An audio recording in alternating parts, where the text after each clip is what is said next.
Excellencies, Madam Executive Secretary, distinguished delegates, good morning from Bangkok. The meeting is called to order. We shall now pursue our deliberations under Agenda Item 2A, Building Back Better from Crises through Regional Cooperation in Asia and the Pacific, General Debate. The main documents pertaining to this agenda item are ESCAP/77/1 on summary of the theme study on building back better from crises through regional cooperation in Asia and the Pacific, and ESCAP/77/2 on enhancing regional cooperation for seamless trade and transport connectivity in times of pandemic. The Commission's consideration of this agenda item will begin with the introduction of the theme study for the 77th session. It is my pleasure to invite the Executive Secretary, Ms. Armida Salcia Alice-Jabana, to introduce the theme study, Building Back Better from Crises Through Regional Cooperation in Asia and the Pacific. Madam Executive Secretary. Excellencies, distinguished delegates, ladies and gentlemen, very good morning from Bangkok. The COVID-19 pandemic has triggered unprecedented and synchronized health, social, and economic crisis, causing severe challenges to hard-won development gains in Asia and the Pacific and beyond. The 2021 theme study, Beyond the Pandemic, Building Back Better from Crisis in Asia and Pacific, brings together cutting-edge research and policy analysis across multiple sectors and sets out a 5-point ambitious policy agenda grounded in regional cooperation. Please allow me to highlight 4 critical interconnected policy areas. First, broadening social protection. The economic impact of the pandemic has laid bare the gaps in social protection across the region.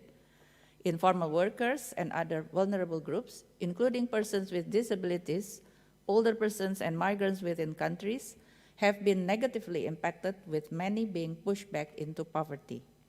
The experience across the region is that countries that have invested in social protection have responded better to the pandemic. Social protection is a wise investment and helps countries better manage crises like COVID-19. I'm pleased to recognize that ESCAP's member states have launched the action plan to strengthen regional cooperation on social protection in Asia and Pacific to address the gaps and help countries emerge from the crisis stronger. Second, investing in a sustained recovery. Governments across Asia and Pacific deployed trillions of dollars for emergency health responses and to support households and firms with unprecedented fiscal packages and economic stimulus. These fiscal and monetary policies, along international fiscal assistance, lead us to project a rebound in the region's GDP growth rates in 2021. However, Building Back Better requires countries to align stimulus packages with the Sustainable Development Goals while delivering jobs, income, and economic demand.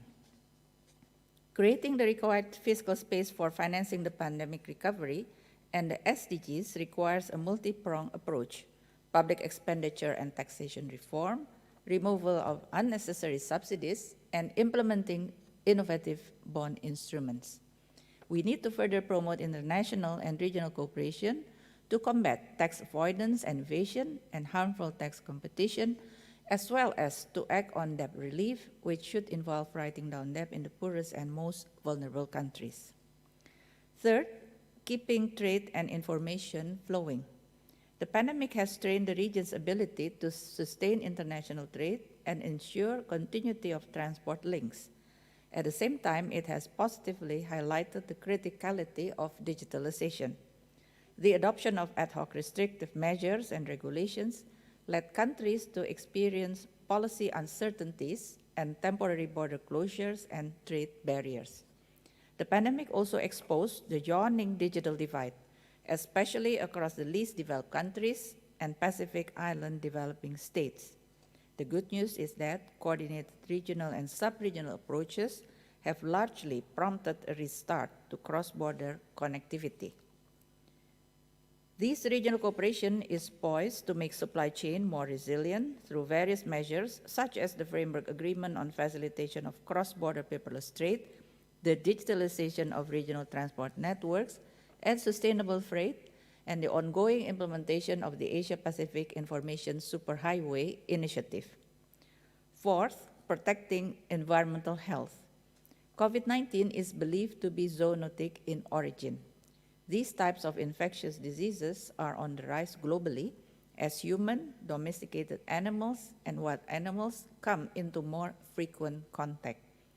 By understanding these dynamics and protecting the health of ecosystems, opportunities for future pandemics can be minimized.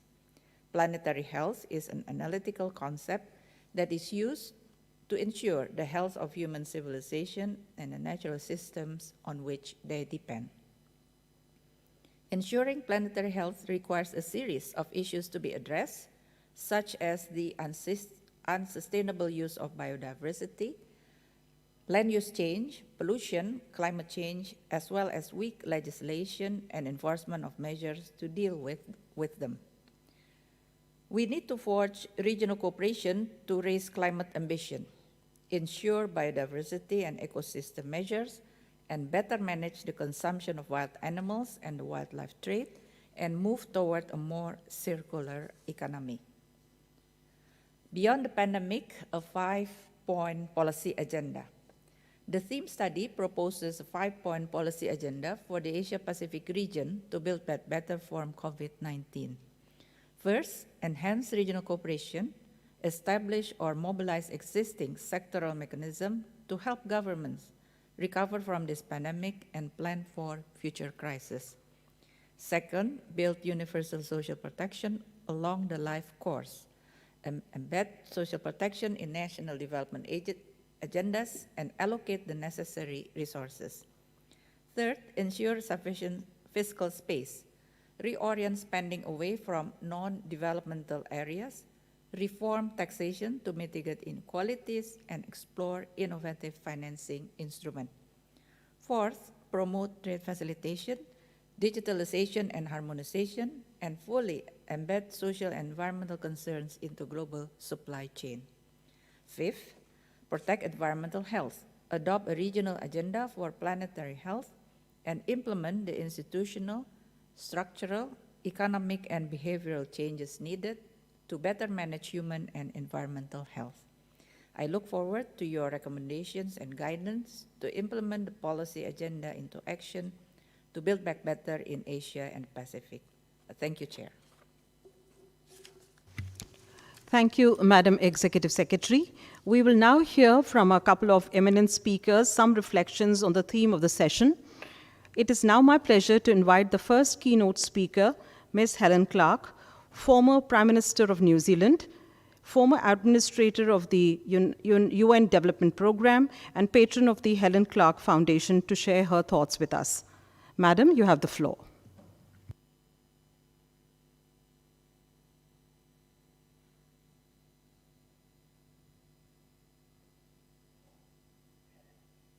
Thank you very much, Madam Chair, and I bring my greetings from New Zealand to all excellencies, ladies and gentlemen present in Bangkok and online today.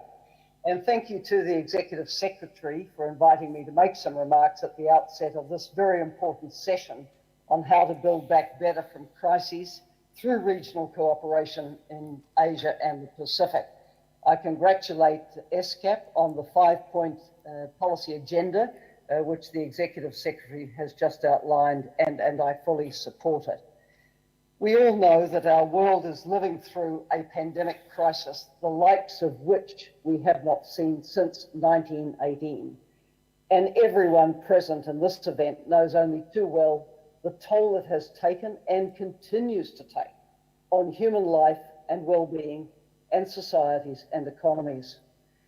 There is an old saying that it's an ill wind that blows no good. And this pandemic has been a very, very ill wind. But if we are prepared to act on the lessons which we have learned from it, we can equip our societies and economies to become more prepared and more resilient to future global threats. And if we can work together now across our region and beyond, we will have a better chance of emerging from the pandemic earlier than if each country tries to row its boat alone. To have a chance of putting the pandemic behind us, every available public health measure has to be deployed to stop its spread. And that includes rolling out vaccines. It is not only unjust that while citizens in some countries, like mine, can expect full vaccination this year, on current trends, others will wait and wait and wait. A failure to vaccinate comprehensively will hold back the recovery of all countries from the pandemic. Until all the world's peoples are safe from COVID-19, we won't see the full resumption of travel and trade and the recovery of societies and economies that we need to create the new normal. So I therefore urge all who have surplus vaccine stocks to move as rapidly as they can to share them with the countries which are struggling right now, even to vaccinate their frontline workers and the most vulnerable in their societies. This is in the interests of us all, and it is very urgent. In moving forward to build more inclusive, resilient, and sustainable societies and economies, it will be so vital to plug the gaps we've seen in pandemic prevention, preparedness, and response measures. In our 21st century, an infectious disease can travel quickly to every corner of the earth, as this one has. So it's so vital that at the first suspicion of a pathogen, a precautionary approach is taken to contain spread. When the World Health Organization declares a public health emergency of international concern, every country must act immediately, as if the disease is about to arrive at their border. There can be no wait and see. Then preparedness plans need to be strengthened urgently. Response mechanisms need to be activated. Information sharing across the region and beyond and learning from each other is critical. Being prepared, of course, is not just about having the stocks of protective equipment, which is so important, not just about having the right laws in place and authorities ready to put in place public health measures. It's also about engaging with our communities so that what needs to be done by every person is communicated effectively to the most marginalized in our societies. As well, it is hard to get good results from pandemic control measures where there is a lack of basic social protection. People have to be able to put food on the table for their families. Then there must be universal health coverage, and the resilience of our health systems needs to increase. It just isn't acceptable for women to go without sexual and reproductive health services, for children not to be immunized, and for those needing essential and life-saving drugs and treatments to go without them because our health systems weren't resilient enough through the pandemic. Connectivity for all is also essential. That way our children can keep on learning while schools are closed, social isolation can be reduced during lockdowns, and large numbers of people can work from home where that's possible. Through the strong regional cooperation platform which ESCAP provides, I truly hope that countries in our region will share best practice on building back better and being well prepared for future health threats. I am really very confident that the Asia-Pacific region is well placed to be a world leader in this area. Full power to ESCAP's arm in promoting dialogue like this and promoting best practice so we all recover together. Thank you. Thank you, Ms. Clark, for that insightful statement. Now, next we will hear from Mr. Guy Ryder, the Director General of the International Labour Organization, through a pre-recorded statement. Executive Secretary of ESCAP, Ministers, Excellencies, dear delegates, it's a pleasure to share with you this message of support for your deliberations today.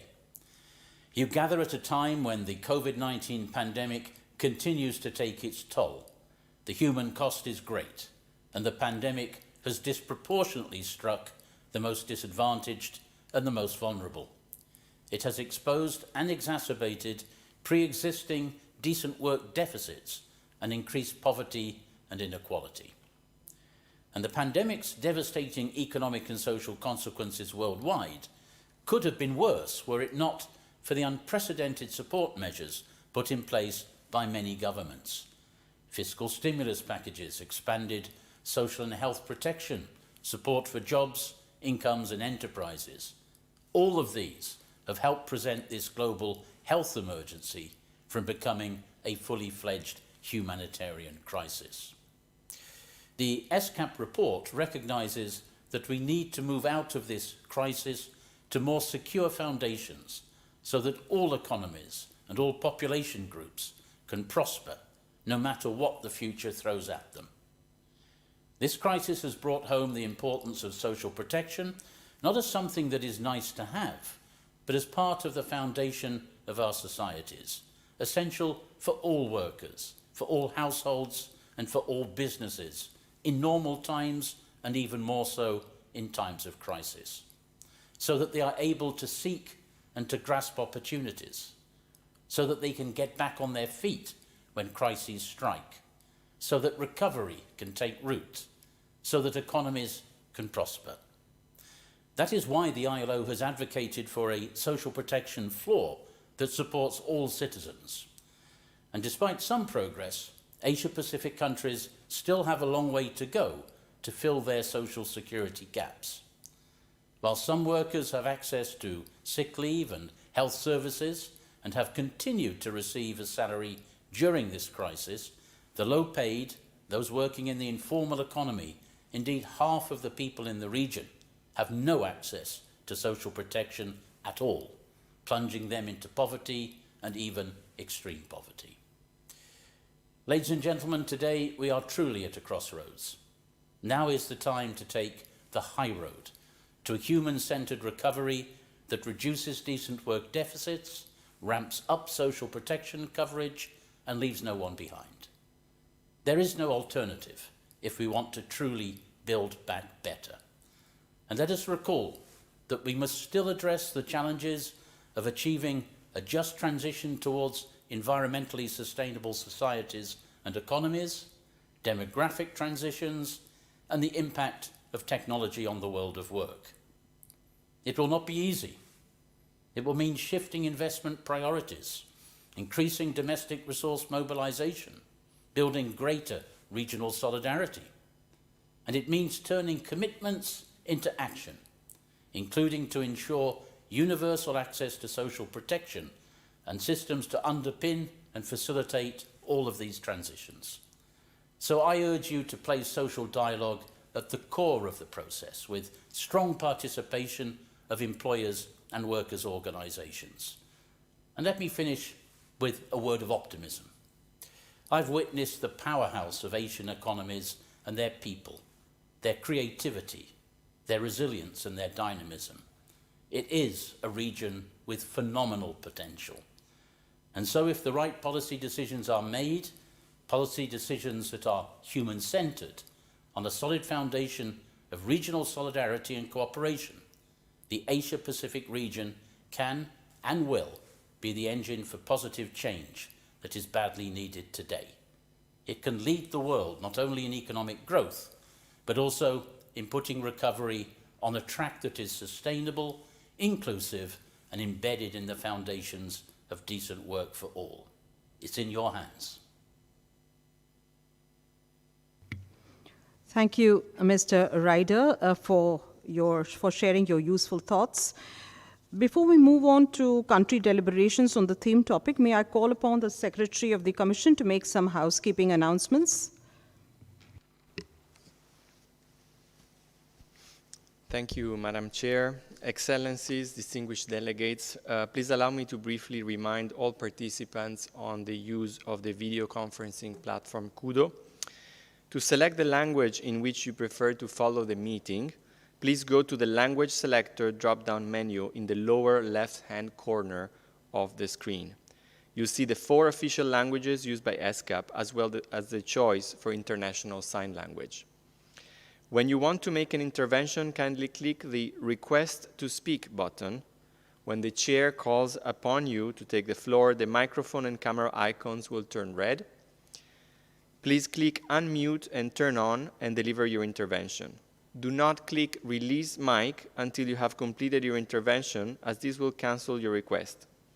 Once you have completed your intervention, kindly click Release Mic. For technical issues related to Kudo, kindly click Technical Support tab under the messaging icon and type your message there. Our technician will assist you shortly. The Secretariat will be monitoring the messaging in Kudo. However, the Secretariat kindly requests that all substantive questions or interventions be raised by using the Request to Speak button only. And finally, to prevent echoes and interference, please stay on the floor language when you speak and ensure all other devices connected to Kudo in the same room are turned off. I thank you, Chair. Thank you, Mr. Santucci. To start off the general debate, I invite the conference room officer to play the video of His Excellency Mr. Pham Binh Minh, Deputy Prime Minister of Vietnam, who will deliver special remarks. Excellencies, ladies and gentlemen, distinguished delegates. Over the past 3 decades, our region has gone through multiple social and economic shocks. However, the one resulting from the COVID-19 pandemic has been unprecedented. On the other hand, this pandemic has also brought in new and clearer perspectives on the path towards a stable, inclusive, and sustainable recovery process. In this context, Vietnam welcomes the theme of the 77 Commissions on Building Back Better from crisis through regional cooperations in Asia and the Pacific.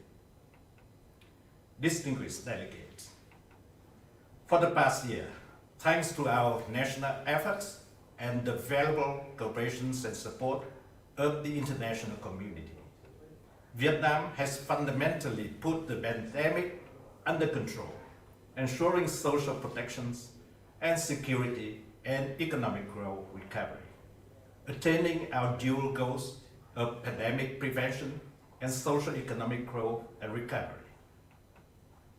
Vietnam has also adjusted a short and long-term policies in transforming our growth model into one that is based on technologies, innovations, increasing the quality of economic growth to sustain production, and rapid post-pandemic recovery towards sustainable development. Vietnam is also one of the countries in the forefront of international and regional economic integration. In the region, as the chair of ASEAN in 2020, Vietnam had closely coordinated with other ASEAN member states and partners towards the signing of Regional Comprehensive Economic Partnership. The partnership, covering 30% of GDP of the world, demonstrates the determinations of countries to continue regional cooperation and integration, creating momentum for regional economic recovery. Vietnam has also pursued important initiatives within ASEAN to further efforts against the COVID-19 pandemic towards the recovery of regional supply chains and ASEAN connectivity in coherence with sustainable development. Vietnam has also actively participated in the strengthening of the Mekong cooperation frameworks and the adoptions of APEC Vision to 2040.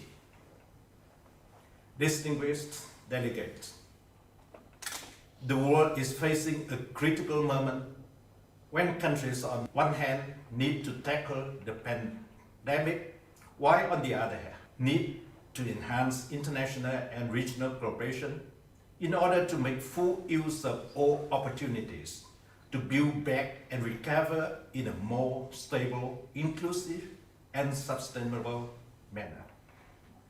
In this context, Vietnam calls for, first, United Nations need to continue to play its central role in policy cooperation and coordination to effectively implement a comprehensive strategy to tackle the pandemic, including having vaccines as a common good of the international community, ensuring fair, equitable, and timely access to vaccination, to diagnosis and treatment of the COVID-19. Second, countries need to enhance international cooperation at all levels in practical experience and knowledge sharing in order to implement post-pandemic recovery strategies and policies which are suitable for each country's context, condition, and priorities. These strategies and policies must aim toward a sustainable recovery and the achievement of the 2030 Agenda for Sustainable Development and the Paris Agreement on Climate Change, ensuring that no one is left behind. Countries must also maintain their commitment and create favorable conditions for financial, technological, and trade support for developing countries. Third, it is imperative to enhance regional cooperation on trade and investment, tourism, and innovative economy, energy, as well as on digital economy, including eradicating digital gap, repairing supply chains disruption, ensuring the continuous flows of goods and supply chains, enhancing regional economic integration, and development of high-quality human resources so that the Asia-Pacific region continues to be the forefront of international economic recovery. ESCAP should provide the highest possible support to all of these aforementioned efforts. Vietnam believes that through the enhancement of international and regional cooperation, we will together tackle the COVID-19 pandemic and build back better. I thank you. Thank you, Excellency, for your statement. I will now open the floor for country statements. I would like to urge all speakers to adhere to the time limit of 3 minutes to ensure that we can hear from all those participating. I would also like to remind delegations that in case of a longer statement, you may only deliver the summary version and provide the Secretariat with the full statement for sharing through the Commission website. Based on the requests received, the Secretariat has prepared a tentative list of speakers in order to maintain order and for delegations to be ready to take the floor. When I call on the speaker, I will also announce the 2 delegations next in line.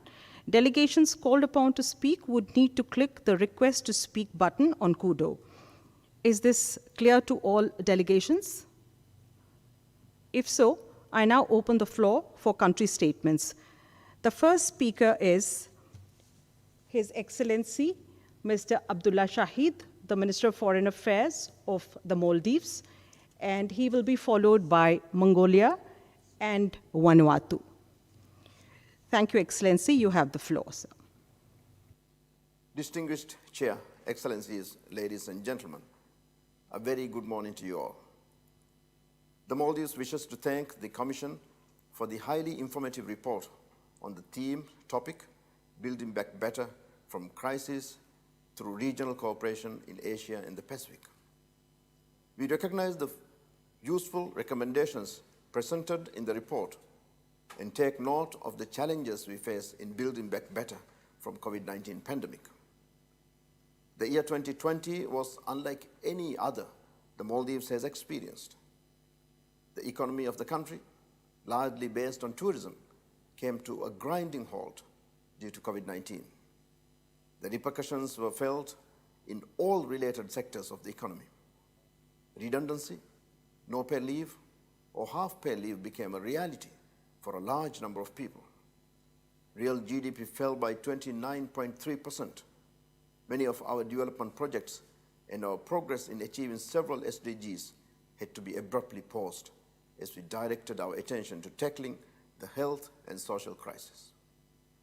Timely, organized, and effective measures by President Ibrahim Mohamed Saleh's government helped soften the severity of the social crisis caused by the pandemic.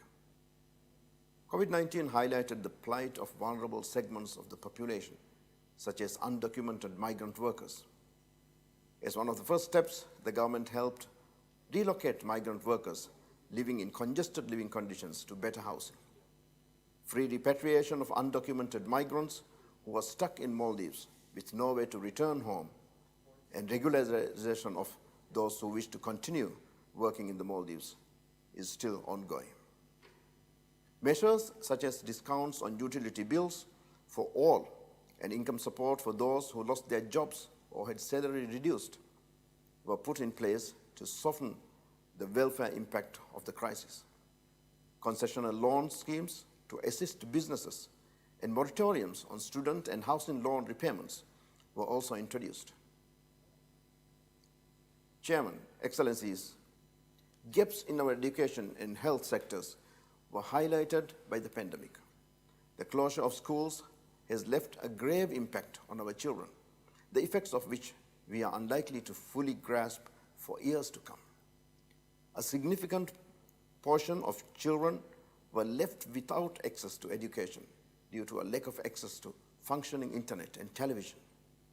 Access to internet for all must be prioritized. Likewise, access to proper, adequate healthcare facilities for all is a must. Meeting priority needs is a challenge without structural changes to the country's economy. Heavy dependence on a single sector, tourism, makes Maldives' economy highly vulnerable to external shocks. The impact of such shocks is exacerbated when the country is import dependent, as in the case of Maldives, and tourism is the source of foreign currency. Diversification of economy is crucial to be more resilient and to build back better.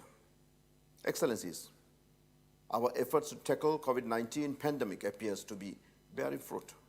Our tourism industry is now open for business. Tourist arrivals are increasing. However, it will take time for the economy to return normal. I'm happy to note that we are among the top countries in the administration of vaccines. As we all move from the relief to the recovery stage, we echo the recommendations proposed by the Commission, including the need for regional cooperation. It is crucial to align the recovery initiatives with the 2030 Agenda, which must be the overarching framework for development as we build back better. The government of Maldives is focused on emphasizing greener and resilient development initiatives. Gaps in our health, education, and other social sectors highlighted by the pandemic must be plugged. In the new normal, we must respect nature, emphasize low carbon emissions, and promote the structural transformation needed to build a strong, more sustainable, and resilient economy. Only then can we become the true trustees of the rich natural wealth for future generations. I thank you. Thank you, Excellency. I now give the floor to Her Excellency Ms. Batmung Batsetseg, Minister of Foreign Affairs of Mongolia. The next two speakers will be from Vanuatu and Indonesia. I now give the floor to the distinguished minister from Mongolia. Mr. Chair, distinguished delegates, ladies and gentlemen. First of all, I'm pleased to congratulate Mr. Mukhtar Tuluaberdi, Deputy Prime Minister and Minister for Foreign Affairs of Kazakhstan, on your well-deserved election as chair. Sincere felicitations also go to the other vice chairs of India, Philippines, and Australia. And I have no doubt that we will successfully cooperate during the upcoming session. Mr. Chair, since early 2020, the world countries have been bearing unforeseen challenges of the COVID-19. The developing countries in Asia and the Pacific have been affected harder than ever and been struggling to respond to the pandemic due to their insufficient financial and medical capabilities. The government of Mongolia highly appreciates the Commission's commendable efforts and achievements during the COVID-19 pandemic. More specifically, we find the theme study for the 77th Commission session, Beyond the Pandemic, Building Back Better from Crisis through Regional Cooperation in Asia and the Pacific, very timely and support its conclusions. This theme study not only analyzes the socioeconomic impacts of the pandemic in the regional countries, but also sets out the policy agenda for building back better based on four interrelated areas of social protection, economic investment, infrastructure development, and environmental issues. Mr. Chair, since the outbreak of COVID-19, Mongolia has taken prompt response measures to prevent and contain its spread. Effective health measures were taken, early border controls, well-timed quarantine, and other restrictions were imposed. Starting from April 2020, the government implemented a series of social protection measures aimed at securing citizens' income and well-being. The flagship measures were child money program, monthly food stamps, allowances for persons with disabilities, half-orphan children and single parents, and one-time forgiveness of debts for retired people.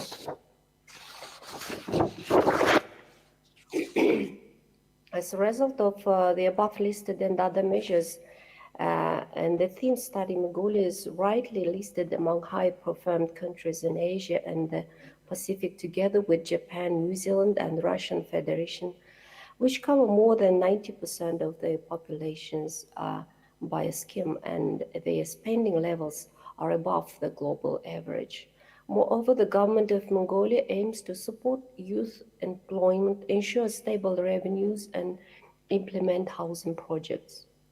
Mr. Chair, in order to ease the pandemic-related hardship, Mongolia implemented a comprehensive economic relief plan consisting of tax waivers for both private and public sector workers, monetary support for the private sector to secure jobs, assistance to the agricultural production, maintenance of and livelihoods of livestock herders, and increasing loan accessibility to individuals and business entities. Moreover, on 10 February of this year, the government introduced a plan with 56 sets of measures worth 10 trillion Mongolian turik to improve the economy and protect health for the next 4-year term. On these days, like any other country, the government of Mongolia is giving priority to vaccination of its population. The immunization started on 23 February, and currently more than 30% of the adult population received the first or second doses of vaccination.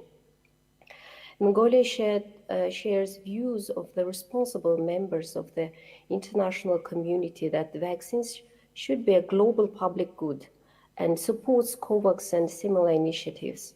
We need to support each other and work towards ensuring an equal access to COVID-19 vaccine.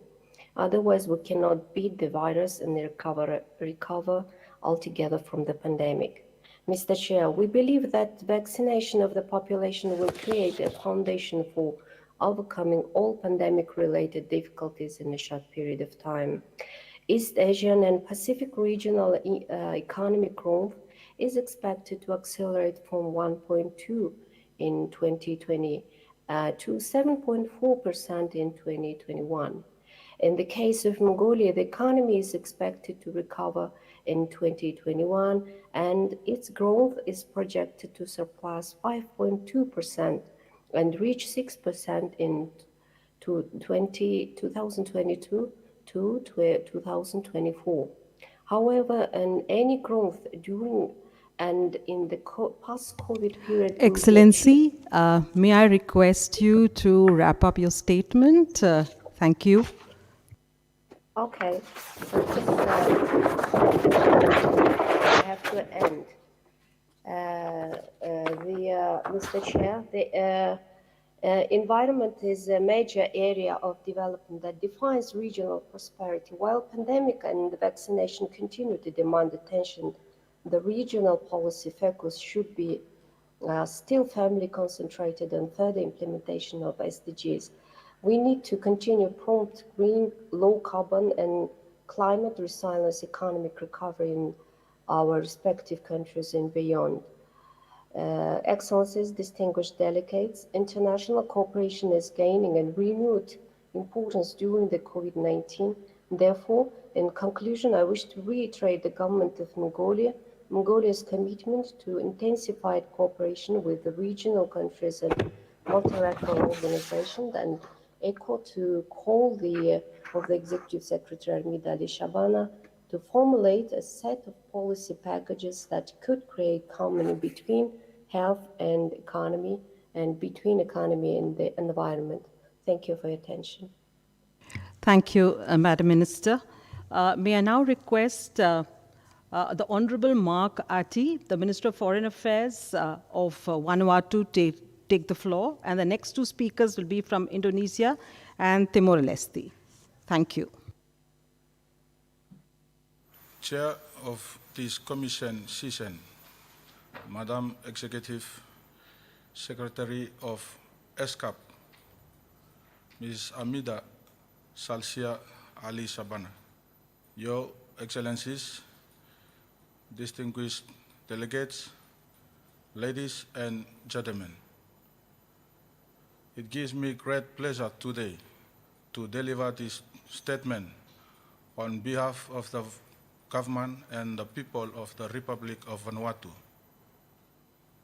We convene today on our collaborative effort to find solutions to the COVID-19 pandemic and work towards a better future for ourselves, our children, and the future generation to come.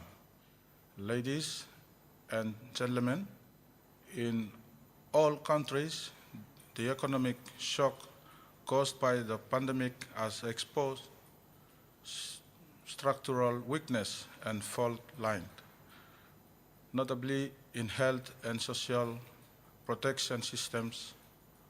For Vanuatu, a recently graduate least developed country, the challenge was compounded by a natural disaster, the COVID-19 pandemic, followed by the Category 5 tropical cyclone Arol, which caused extensive devastation in April 2020, has mean detrimental impacts on the economic, society, and communities, and an unprecedented level. The path to recovery will be a challenging one to navigate. Ladies and gentlemen, to build back better in response to COVID-19 and TCRL, the Vanuatu government has put together policies and strategies aligned to the National Sustainable Development Plan to address the impact of the compound disaster. We developed a national recovery strategy that is aimed at supporting communities impacted by TCRL and COVID-19, providing that framework to recover, rebuild, and emerge stronger and more resilient. Vanuatu has also taken a bold step to graduate out of the LDC category on December 4, 2020, despite TCRL and in the midst of COVID-19. We have done so because we believe it is the right thing to do, which propels Vanuatu in the positive can-do attitude that we will rise up and do all we can with courage, boldness, and determination to address and cope with the natural characteristic of our existence, and most importantly, the unique nature of the COVID-19 pandemic that is still unraveling, with no clear trajectory and or end in sight. Excellencies, ladies and gentlemen, To recover better together, we need to take comprehensive action at the global, regional, and national level. Effective and sustainable support is now needed more than ever to regain regional momentum for advancing the 2030 agenda while building inclusive, economic, and resilient society. I thank you. Thank you, Honorable Minister. I now give the floor to His Excellency Mr. Suharto Monarfa, Minister for National Development Planning of Indonesia. And the next two speakers will be from Timor-Leste and Afghanistan. Thank you, Excellency. You have the floor, sir.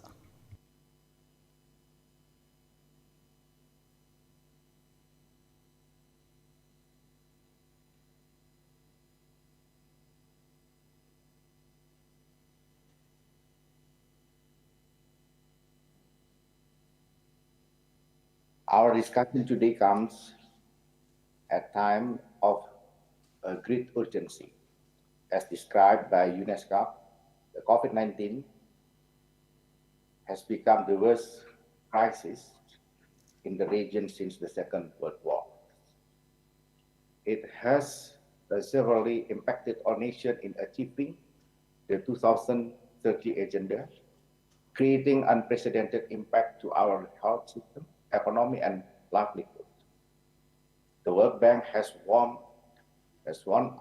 that if not handled effectively, the pandemic could bring a lost decade of economic growth. As with any other countries, Indonesia has been impacted. Our economic growth contracted from 5.02% in 2019 to minus 2.07% in 2020. And the national poverty rate, which had fell from 11.13% in 2015 to 9.20% in 2019, rose again to 10.19%, means a 3-year setback.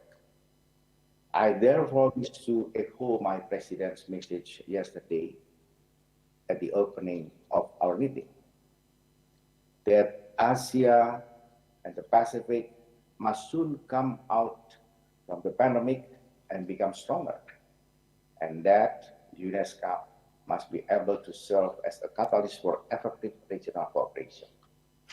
In this regard, I wish to underline a few points. First, recovery of our regions is crucial for global recovery. We need to be able to rebound from the pandemic, converting challenges into opportunities. Indeed, the COVID-19 has provided us with the opportunity for reforms, particularly in designing more progressive support for those left behind. We need to connect the dots between our priorities and real needs on the ground. Having adequate, long-term, and predictable means of financing are important, and sustainable fiscal policy is an essential element. We also need to continue exploring innovative financing to close the financing gap for post-pandemic SDGs acceleration. In this spirit, in our annual 2021 Government Work Plan, Indonesia is focusing to build a more inclusive, resilient, and sustainable economic recovery. We aim to enhance social protection, health system, and disaster resilience reform. We also aim to boost economic recovery through industry, investment, and tourism towards green economy. Next year, during our G20 presidency, Indonesia will continue to make these efforts a priority. We will focus on enabling a stronger, inclusive global recovery. We are committed to approach this by strengthening global cooperation and multi-stakeholder approach. Second, to be effective, synergy is crucial. The role of UNESCO is for synergies in creating a conducive and supportive regional ecosystem is truly important. Policy coordination amongst member states, development partners, and other international organizations must be enhanced. And this must result in a scale-up and concrete international collaboration. And third, regional health cooperation must be strengthened. I wish to again reiterate the message of President Joko Widodo yesterday, that we must expand investment and collaboration in regional health resilience. ESCAP must enhance its role as the platform for regional health collaboration. Finally, I wish the 77th session of the ESCAP of success. Indonesia stands ready to support and share our experience in this SDGs implementation as well as our recovery efforts. I do thank you. Thank you, Excellency, for your statement. I now call on His Excellency Mr. Rui Augusto Gomes, the Minister of Finance of Timor-Leste. The next two speakers will be from Afghanistan and Nepal. You have the floor, Excellency.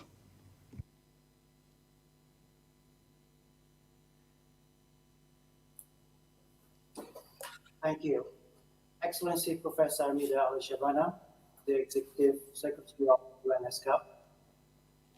Excellencies, ladies and gentlemen, it is a great honor for Timor-Leste to address the 77th ESCAP session in the midst of the global pandemic of COVID-19, which is really reversing much of the progress made on poverty reduction, paralyzing economies, and in our case, exacerbating many of the pre-existing vulnerabilities. On behalf of the Prime Minister, General Taur Matavuak, I would like to thank you for inviting Timor-Leste, which is also an active member of ESCAP, to attend this multilateral forum. The recent floods in Timor-Leste caused widespread damage to public infrastructure, destroyed some 5,000 homes, displaced 20,000 people, and killed 45 people. The calamity has strangulated the foundations of our economy and weakened our capacities to address the high levels of poverty. We called for international assistance, and our development partners responded in time with aid and emergency relief, for which we are deeply grateful. The involvement of the international community is truly a sign of solidarity in time of crisis, and Timor-Leste is once again a success story of meaningful international cooperation. Ladies and gentlemen, Timor-Leste has experienced 3 recessions in 4 years due to a prolonged political impasse. We are in the midst of the first COVID outbreak, and the destruction is visible. This situation places the country far more distant from achieving an upper middle income status by 2030. But the government is determined to sustain the economy so as not to let the crisis worsen and to defend the people's well-being on the one hand, and on the other hand, to transform the foundations of Timor-Leste's economy and society so as to make them more resilient to future shocks. Last year, the Council of Ministers approved the Economic Recovery Plan, a plan that puts people at the center of development. It is a plan that seeks to strengthen our national healthcare system, better prepare our citizens for any future emergency, enhance skills, and better protect our people. We also are committed to improve our infrastructure to facilitate international connectivity through the expansion of the international airport with significant improvement of ground services and navigation facilities. We are also constructing a major port at Tibar, which is expected to be completed by mid-2022, and negotiations are at this final stage to install a submarine cable from Darwin to Dili for the internet. Ladies and gentlemen, finally, I affirm that Timor-Leste is open to more collaboration at the multilateral level because we are committed to improve the lives and livelihoods of our citizens. On behalf of my country and delegation, I'd like to welcome the recommendations made by the ESCAP Secretariat to strengthen cooperation in the region towards a joint recovery, building back better during the post-pandemic period. Thank you. Thank you, Excellency. I will now give the floor to Her Excellency Dr. Karima Hamid Faryabi, the Minister of Economy of Afghanistan. The next two speakers after that will be from Nepal and the Philippines. Madam, you have the floor. Madam Under-Secretary General, fellow delegates, esteemed ambassadors and colleagues, Assalamu alaikum wa rahmatullahi wa barakatuh. I'm honored to be addressing you today. Thank you for holding this session of the Assembly amidst all the challenges and difficulties posed by the COVID-19 pandemic. With nearly 150 million infections and 3 million deaths reported in the past 16 months, the outbreak of the COVID-19 pandemic has proven to be the most tragically impactful global event of our lifetime. Beyond the people infected and their life lost, the pandemic has affected people's lives in an unprecedented fashion on a global scale. Long-lasting physical and psychological complications in survivors of the infections, job loss, school and university closure, increased poverty, mental pressure as a result of quarantine measures. This, coupled with under-reporting of infections and deaths, keep us from grasping the true scope of the harm and the destruction of the pandemic has engendered.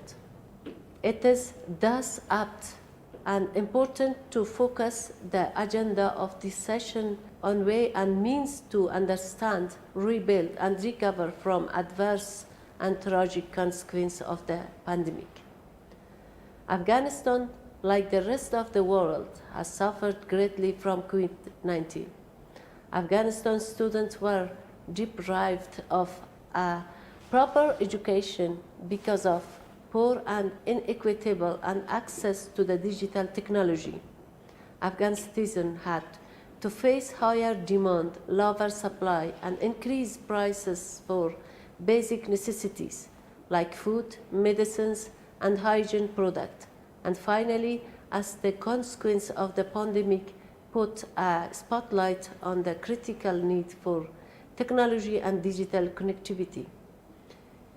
It highlighted the unequal and inequitable access to them in Afghanistan. These challenges are not unique to Afghanistan. Citizens in every member state of this Commission have experienced these challenges to some extent, greater or smaller.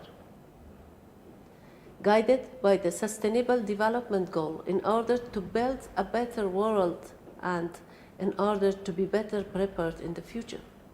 We must address this issue in a whole of society and whole of planet approach. As the speedy and swift development of multiple safe and effective COVID-19 vaccine has demonstrated, humanity can achieve great feat when working in unison to face our common challenges and solve our common problems. We must commit to standardizing healthcare and improving access to healthcare for all citizens of the region. We must facilitate trade by making investment and the transportation of goods easier, safer, and more efficient by using technology and digitalization. And we must invest in broadening digital connectivity and access to modern technology in the region. These, among other issues, will be central to the upcoming panel debates of the session. And I want to assure you of the active and enthusiastic participation of the Afghan delegation. Despite all these challenges, the Afghan government, aided by the international community, has tried to provide assistance and relief to our citizens. A national food provision program named Dastarkhan Milli, a cash transfer program named REACH, a financial support program for small and medium enterprises are some examples of government response to lessen the impact of the pandemic. Afghan government is working hard to establish a system of e-governance, having enacted the e-governance legislation. We are committed to connecting digitally with our regional and global partners to improve. And finally, Afghan healthcare providers were working overtime to supply and administer COVID-19 vaccination to all our citizens. I want to thank our regional and global partners for providing vital and necessary assistance in procuring these vaccines. I wish all great resolve until we are past these difficult times and have achieved global mass immunity. Thank you. Thank you, Excellency. I now give the floor to the Honorable Professor Dr. Pushpa Raj Kadel, Vice Chairman of the National Planning Commission of Nepal, and the next two speakers will be from the Philippines and Japan. You have the floor now, sir.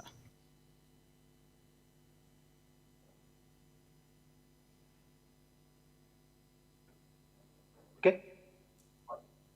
Madam Chair, Excellencies, distinguished delegates, ladies and gentlemen, first of all, on behalf of the Government of Nepal and my own, I would like to congratulate the Executive Secretary of ESCAP and her team for convening the 77th session of the ESCAP despite restrictions posed by the COVID-19 pandemic. The pandemic has brought unprecedented challenges. It has changed not only our lifestyle, but also our thinking process. The life of every single human being has been impacted by the disruptions of the public health, education, social security system globally.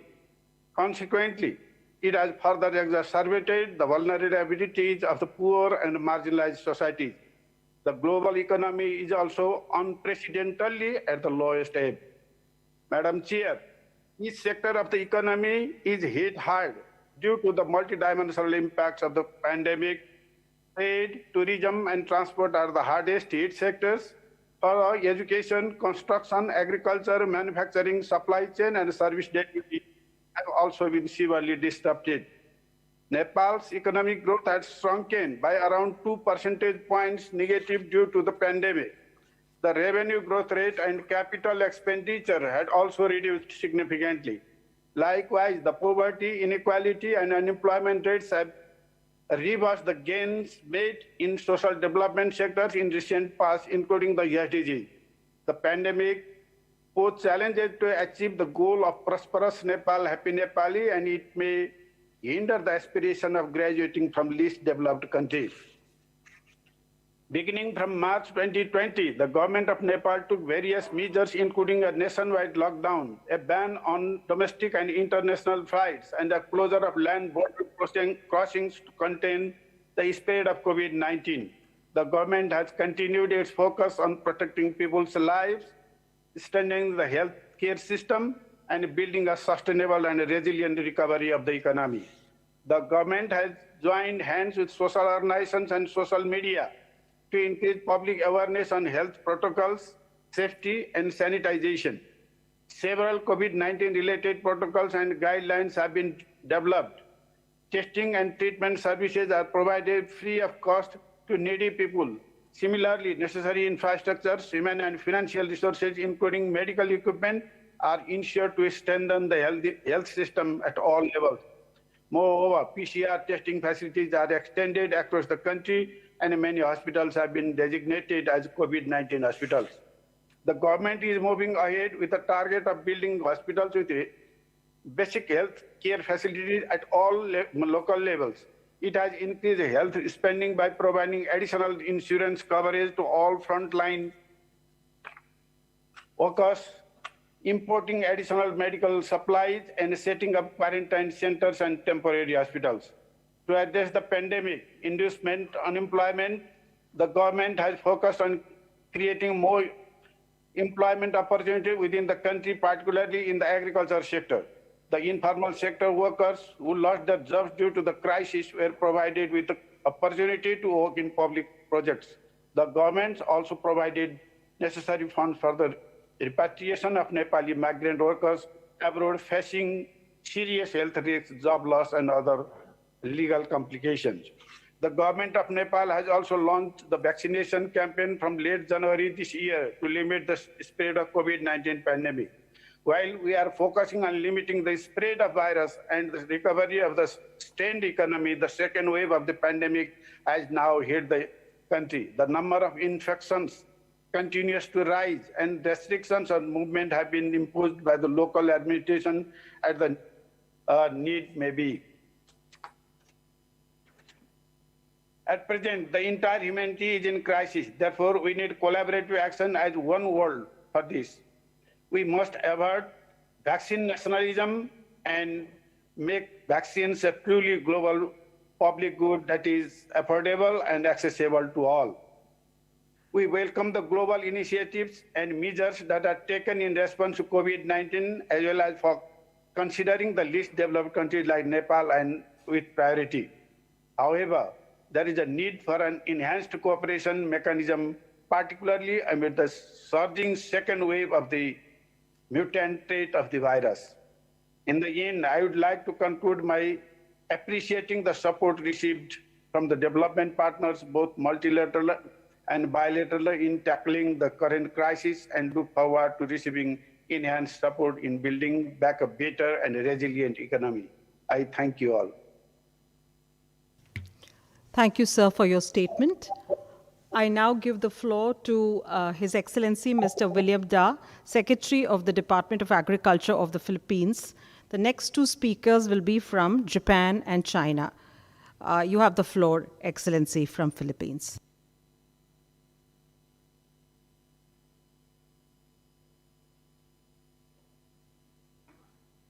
Excellencies, colleagues, ladies and gentlemen, good morning. We laud ESCAP's untiring efforts in continuing the Commission's work in these uncertain times, providing technical support and facilitating and strengthening regional cooperation towards sustainable and inclusive recovery and achieving common development goals. As nations and economies across the Asia-Pacific region struggle to recover and build back from the impacts of the pandemic, the Philippines welcomes the global rollout of vaccines through the engagement of the international community and the COVAX facility. COVID-19 vaccines must be seen as a global public good. Vaccines will only work if a critical threshold of people are covered. This makes it imperative for countries in the Asia-Pacific region to work together to ensure that all people, specifically the poor and the vulnerable, are covered and no country left behind. The Philippines affirms its support to the World Health Organization and its call for vaccine equity. We remain committed to and support multilateral efforts to achieve fair and equitable access to vaccines. Governments need to be fully cognizant of the important role of the intersection of Goals 9, that is technology, innovation, and infrastructure, and 10, on reducing inequalities towards the recovery of health, that's Goal 3, and economic systems, Goal 8. For its part, the Philippines has been quick to support the repurposing of available technologies, platforms, and methodologies to strengthen the country's COVID-19 response. The sharp increase in digital transactions has been supported by the improvement of digital financial services and strengthening of e-government services. We recommend for ESCAP's policy agenda on safeguarding environmental health to also cover regional cooperation to address shared concerns on coastal and marine resources management and climate change. Coastal and marine resources know no administrative and political boundaries. It is important to steer transboundary actions that will manage these resources and ensure their ecological integrity consistent with the UN Convention on the Law of the Sea and other relevant international rules and regulations. Regional collaboration enables countries to become more resilient to the adverse impacts of climate change and produce local and global climate benefits. This is relevant as the Asia and the Pacific region has been devastated by unprecedented natural disasters and extreme weather events in recent years. Countries in the region, including the Philippines, while not being a significant emitter of greenhouse gases, are suffering the most severe effects of climate change, disproportionately affecting marginalized groups. As conveyed at the recently concluded 8th Asia Pacific Forum for Sustainable Development, we reaffirm our commitment to achieve the 2030 Development Agenda with particular focus on SDG 12, that is responsible consumption and production, 14, that's life below water, and 15, life on land. Through the adoption of ESCAP's approaches and time distance measure, we have updated 94% of the country's indicators to track the Philippines' progress in achieving the Sustainable Development Goals. The Philippines has taken the pandemic as an opportunity to build back better and greener towards a nature-smart, sustainable, and resilient future. The Philippine Development Plan 2017 to 2022, the country's development blueprint, was updated and enhanced to serve as the resiliency plan consistent with the Sustainable Development Goals and the country's long-term vision of a strongly rooted, comfortable, and secure life for all Filipinos by 20... Excellency, may I request you to conclude your statement? Thank you. So, given all this impact of the pandemic to countries of the developed North, South-South cooperation, therefore, provides an effective and complementary modality for cooperation among countries in Asia and the Pacific. The Philippines remains a partner and is committed to cooperation to move forward from this global crisis together, healthy, inclusive, and resilient. God bless us all.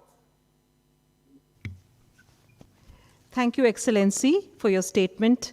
The next speaker will be His Excellency Mr. Uto Takashi, the State Minister for Foreign Affairs of Japan.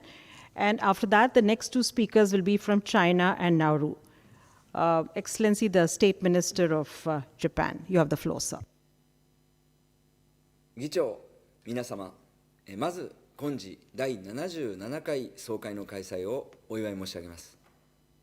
新型コロナにより世界の人々の命、生活、尊厳が脅かされる中、アジア太平洋地域において SDGs 達成に向けた取り組みの遅れを最小限に食い止め、より良い回復を達成するには、人間の安全保障の考えに基づき、一人一人の保護やエンパワーメントを推進していくとともに、あらゆる地域の関係者が連帯して問題解決に取り組んでいく必要があります。その観点から日本は誰の健康も取り残さないという考えに基づき、ユニバーサルヘルスカバレッジの推進に取り組むとともに、途上国に対する 28.4 億ドルの緊急支援借款などを通じて、各国の経済社会活動を改善するための取り組みを進めています。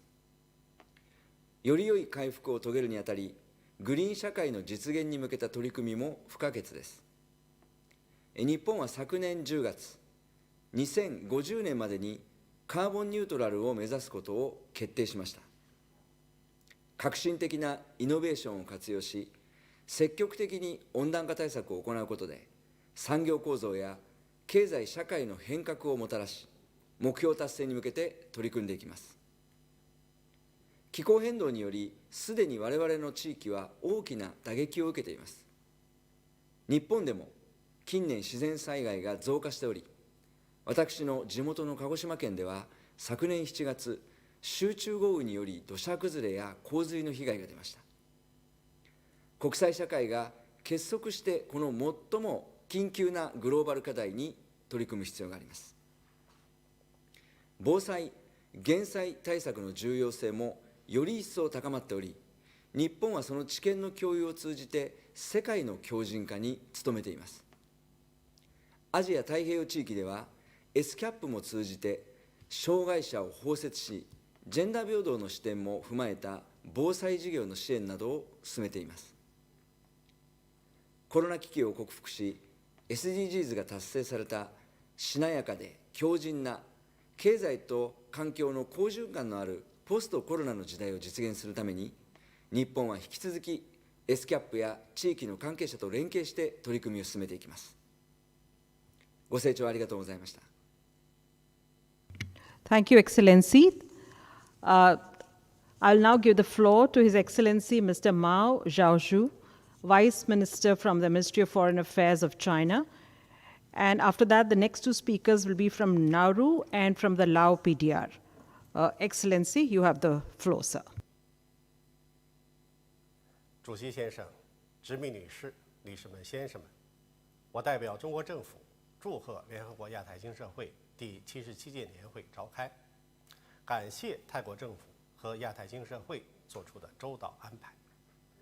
当前，新冠肺炎疫情仍在全球肆虐，亚太地区遭受严重冲击，我们应当深化团结合作，采取有力行动，稳步实现经济复苏和可持续发展。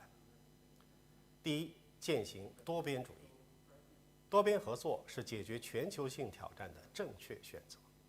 我们应该秉持科学精神，坚持疫情防控不放松，确保疫苗在发展中国家的可及性和可负担性，共同构建人类卫生健康共同体。中方支持世界卫生组织发挥全球抗疫领导作用。中方以实际行动践行将疫苗作为全球公共产品的庄重承诺，正在向80个有急需的发展中国家提供疫苗，向40多个国家出口疫苗，向联合国维和人员捐赠疫苗，宣布向世卫组织新冠疫苗实施计划提供1000万剂疫苗。第二，构建开放型经济。我们应该坚持区域经济一体化，维护以世界贸易组织为核心的多边贸易体制。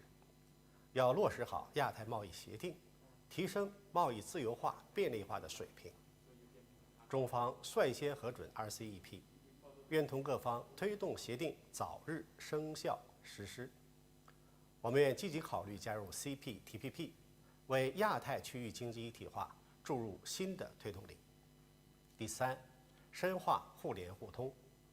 我们应该继续秉持共商、共建、共享的原则，加强互联互通合作，深入实施亚洲高速公路网等重大规划。中方愿加强“一带一路”同亚太经社会的协同对接，提升区域互联互通水平。第四，促进创新、包容、绿色发展。我们要促进数字技术的传播和应用，加快数字基础设施建设，赋能传统产业转型升级。中方发起了全球数据安全倡议，愿与各方共同努力，营造开放、公平、非歧视的数字营商环境，构建网络空间命运共同体。我们要加快落实2030年可持续发展议程，全面落实气候变化巴黎协定。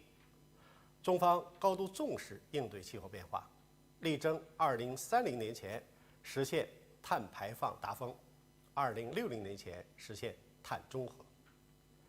主席先生，今年是中国共产党成立100周年，中国共产党团结带领全国人民取得了举世瞩目的发展成就。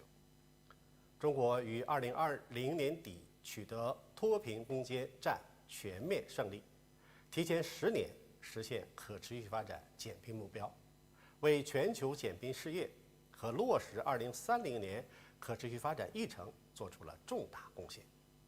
中国将立足新发展阶段，贯彻新发展理念，构建新发展格局，以更大的力度推进改革开放，为各国创造更多的发展红利。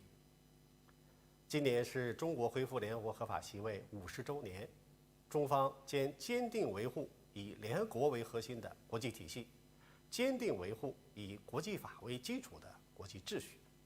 中方将继续支持亚太经社会充分发挥作用，向中国亚太经社会合作基金捐款，向联合国可持续农业机械化中心信托基金注资。中方愿同各方一道，共同促进亚太地区的发展繁荣，共同推进构建人类命运共同体。谢谢大家。Thank you, Excellency. I'll now give the floor to the Honorable Asterio Appi, Member of Parliament, Deputy Minister for Foreign Affairs and Trade of Nauru. And the next two speakers will be from Lao PDR and from Micronesia. I now give the floor to the Honorable Deputy Minister from Nauru. Thank you, sir.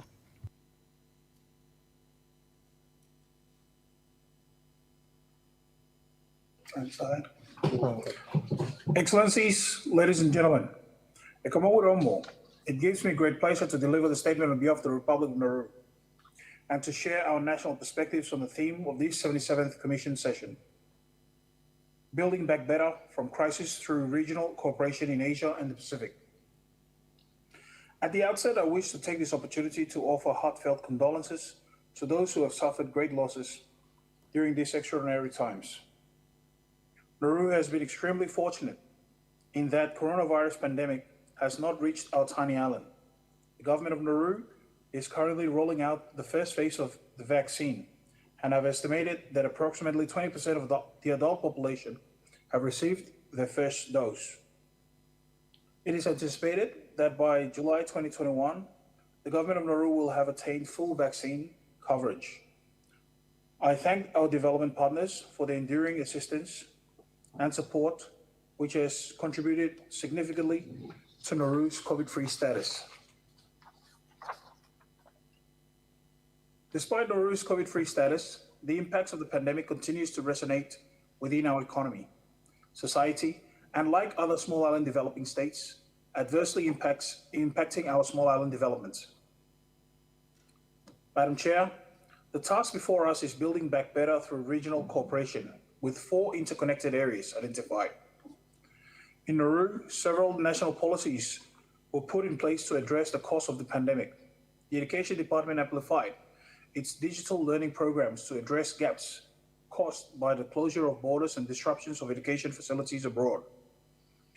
This includes escalating partnership with the Commonwealth of Learning and the Coursera Recovery Program, a program designed to target displaced workers affected by COVID-19 and offers free courses from reputable universities in the Commonwealth. Nauru looks forward to such initiatives being put in place in the Asia-Pacific region and welcomes partnership in this regard. Madam Chair, as our countries and region unite to recover from this unprecedented global health crisis, we ought not to forget the existential threat of climate change. While climate change has no direct influence on the spread of COVID-19, it nonetheless has indirect impacts on its transmission. For small island developing states like Nauru, there is no reprieve in efforts to mitigate and adapt to climate change during this pandemic. While global activities for climate change have been delayed since the pandemic's onset, our islands and our people continue to be affected and be impacted. Nauru concurs that mending the broken relationship with nature be at the core of the region's response and recovery. In building back better, we must seize the opportunity and ensure that our actions today will produce positive outcomes in years to come. Madam Chair, the government of Nauru has not been idle during the year of lockdown. Rather, it has endeavored to ensure Nauru remains at the forefront under the new norm of doing and conducting business. Nauru's link to the outside world is through its national airline, Nauru Airlines, which continues to operate at a fortnightly basis, bringing much needed health and essential supplies to the island, and a container ship which brings supplies to the island every month. The government has assisted neighboring countries with repatriation of its citizens since the onset of this pandemic. While our remoteness has been key in maintaining a COVID-free status, connectivity remains a challenge. Excellencies and esteemed delegates, Nauru looks forward to participating, contributing, and the discussion during the 77th Commission session, ensuring our region builds back better and no one gets left behind in the process. Batu Bakar. Thank you, Honorable Deputy Minister, for your statement.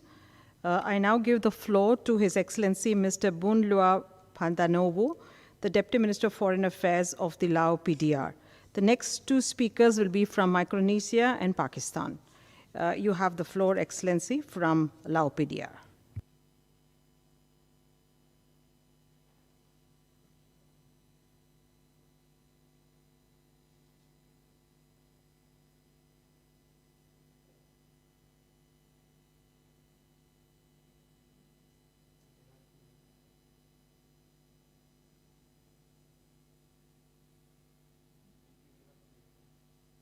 Excellency, we cannot hear. Maybe you have to unmute yourself. Thank you.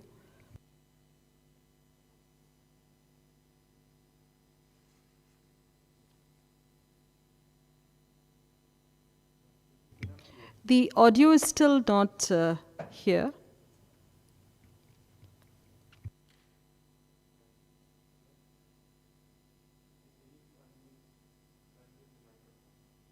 Can you unmute the microphone, Excellency?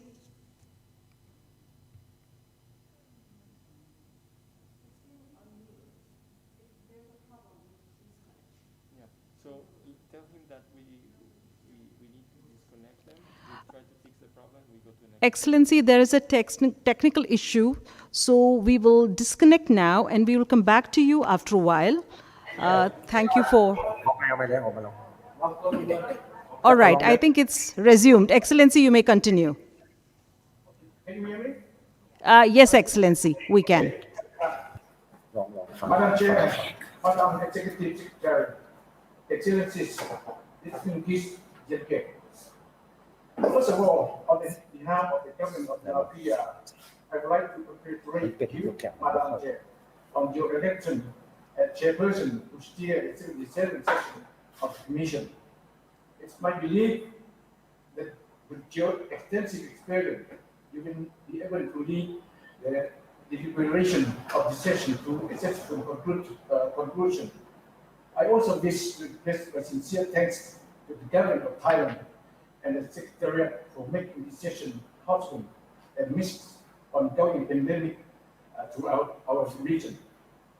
Madam Chair, given the ongoing and prolonged COVID-19 pandemic around the world and in our region, the team chosen for our deliberation of building back better crisis through regional cooperation is not relevant as countries around the world are experiencing new challenges. This unprecedented global health crisis brought huge impact on stress on the people's life as well as on the social economic development and security of countries around the world, both in immediate and long terms.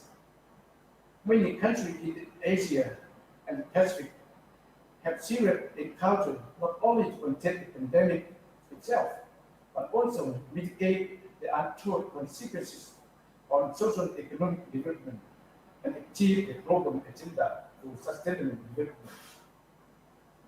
In this context, while different countries are more capable to respond and able to adapt to its impact and recovery, developing countries, and in particular the least developed countries, are hardest hit and impaired, including my country. Therefore, international community must take bold action to scale up multilateral cooperation under the framework of global partnership to strengthen its collective effort in addressing and mitigating negative impact of COVID-19 with a sense of urgency. The most immediate work need to be done is to contain the spread of virus. While many countries in the region is in the early stage of COVID vaccine inauguration campaign, we need to ensure adequate access to vaccine for all. Therefore, Latvia strongly urges the international community to promote vaccine multilateralism or COVAX to ensure that COVID vaccine is a global, common, and affordable public good for all countries. In particular, most vulnerable and marginalized countries like LDCs, and SIDS must be front up to receive assistance and support from the international community so that they will not left behind in the global effort to meet the 2030 agenda for sustainable development and will be more resilient to any unexpected pandemic in the future. In this context, we concur with the summary highlighted by the Secretary on the 4 areas of social protection. Invest more in sustainable economic recovery, strengthening connectivity and supply chains, and protecting environment and health. In addition, member states should further strengthen border management, immigration, and cross-border trade facilitation, responding as well as to accelerate the provision of essential services to the people with better social protection and guarantee equal access to equality health care. Madam Chair, Latvia, we have tried our best to prevent and contain the pandemic and have achieved quite good results since the beginning of the outbreak, but not until the mid of this month that we experienced a large community transmission, and the government had to put once again painful lockdown on the entire country together with some other cities in provinces. The government also stepped up effort in vaccine inoculation, starting with frontline officials and most vulnerable and at-risk groups, and now expanding to cover all general public nationwide. The aim is to reach 22% of our population within this year and 70% by the end of 2022. This, however, been largely based on availability of the vaccine and support given by the international community.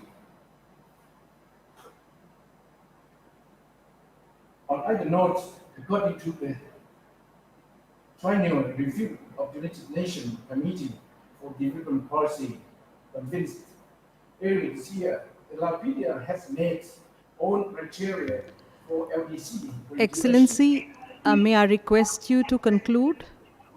Thank you. The recent amended regulation 5-year preparatory period effectively setting regulation by 2026 will be a challenging time for my country, as well as we are trying to contain the pandemic. We find our country, our economy to maintain economic growth so that we can maintain all criteria for LDC regulation. This year, Latvia also provide decided its second voluntary national review high level political forum 2021. The second BNR will be trend analysis report for the development progresses and challenges that remain to be done, including the way forward in achieving the SDG in Lapedia.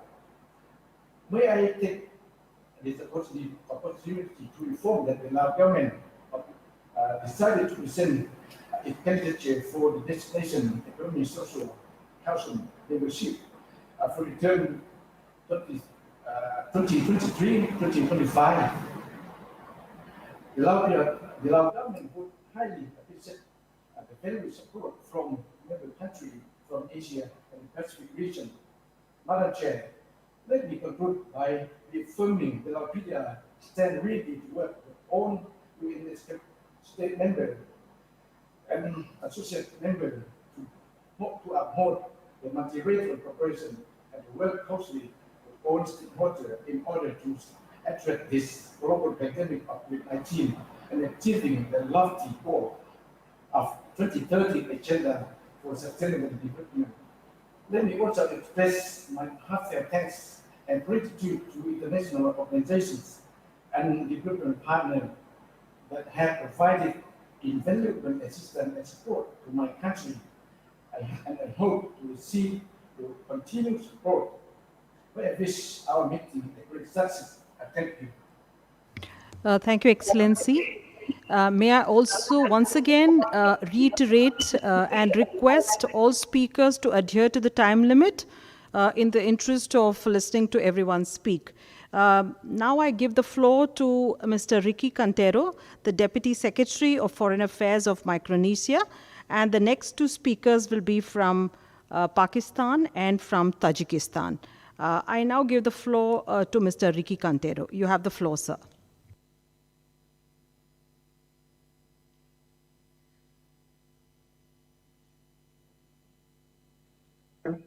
Excellencies, distinguished members.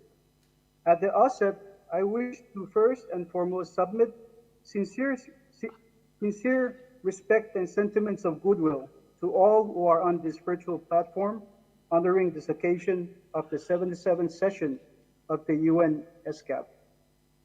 As a member, I wish to affirm that the Federated States of Micronesia continues to be very thankful and be very appreciative of its robust engagement portfolio with ESCAP, a portfolio carved out through many years of cooperation and collaboration.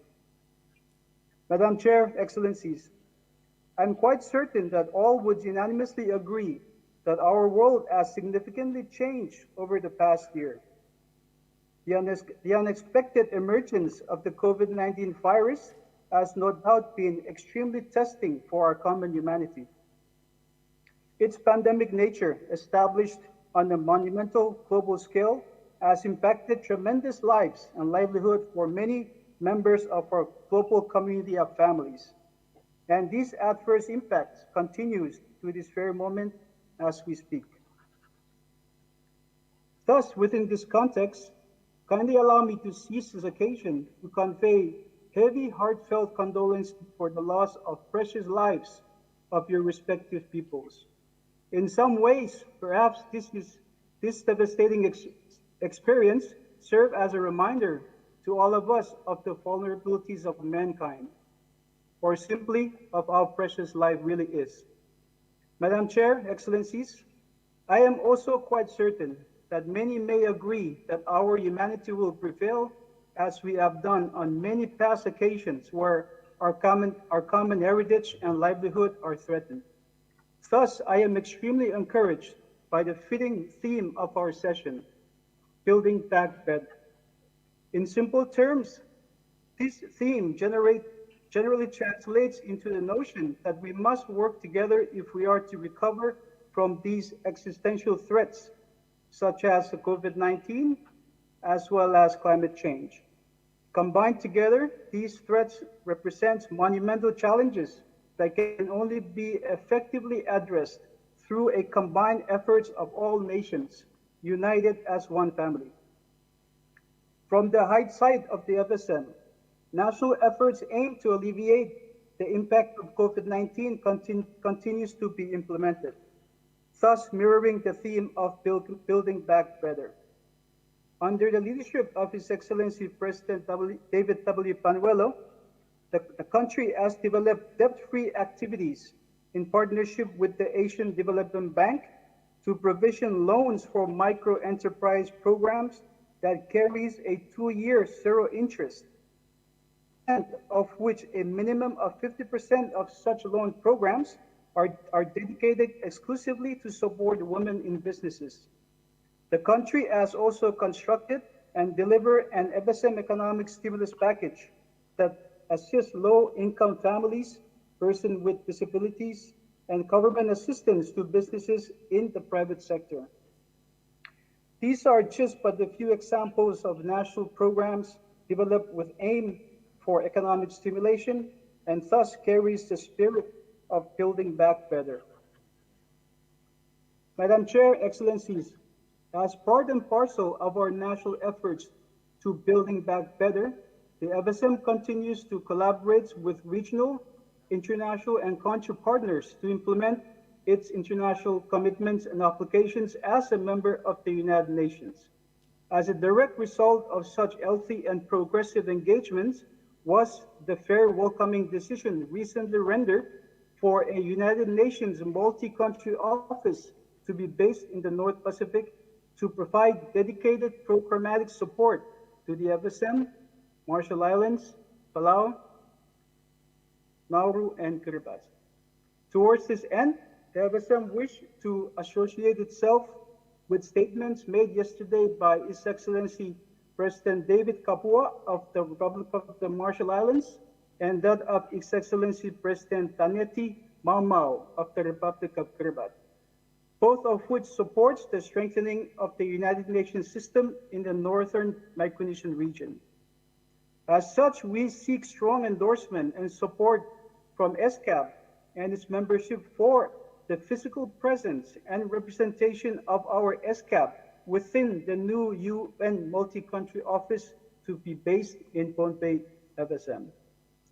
Such an important integration would not only ensure closer representation of ESCAP to the entire Pacific region clientele, but will also tremendously enhance the portfolio of the new envisioned UN multi-country office.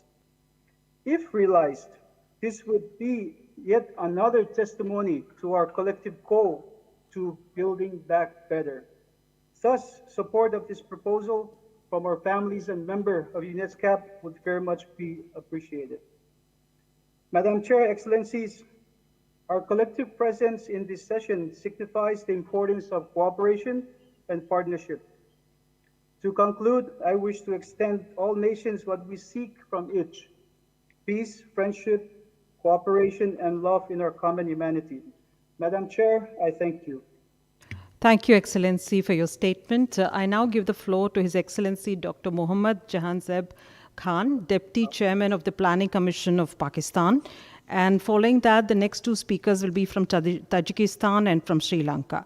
I now give the floor to Dr. Mohammad Jahanzeb Khan from Pakistan. You have the floor, sir. Thank you very much, Madam Chair, Honorable Executive Secretary, Excellencies, distinguished delegates, and friends. UNESCAP platform allows us to collectively plan, considering the limited fiscal space in the most populous and the least developed and least integrated region in the world, which is hurting our own economic growth as well. As we come to grip with the situation on the pandemic, which does not seem to change anytime soon, it is even more critical to strive for regional cooperation while building back better.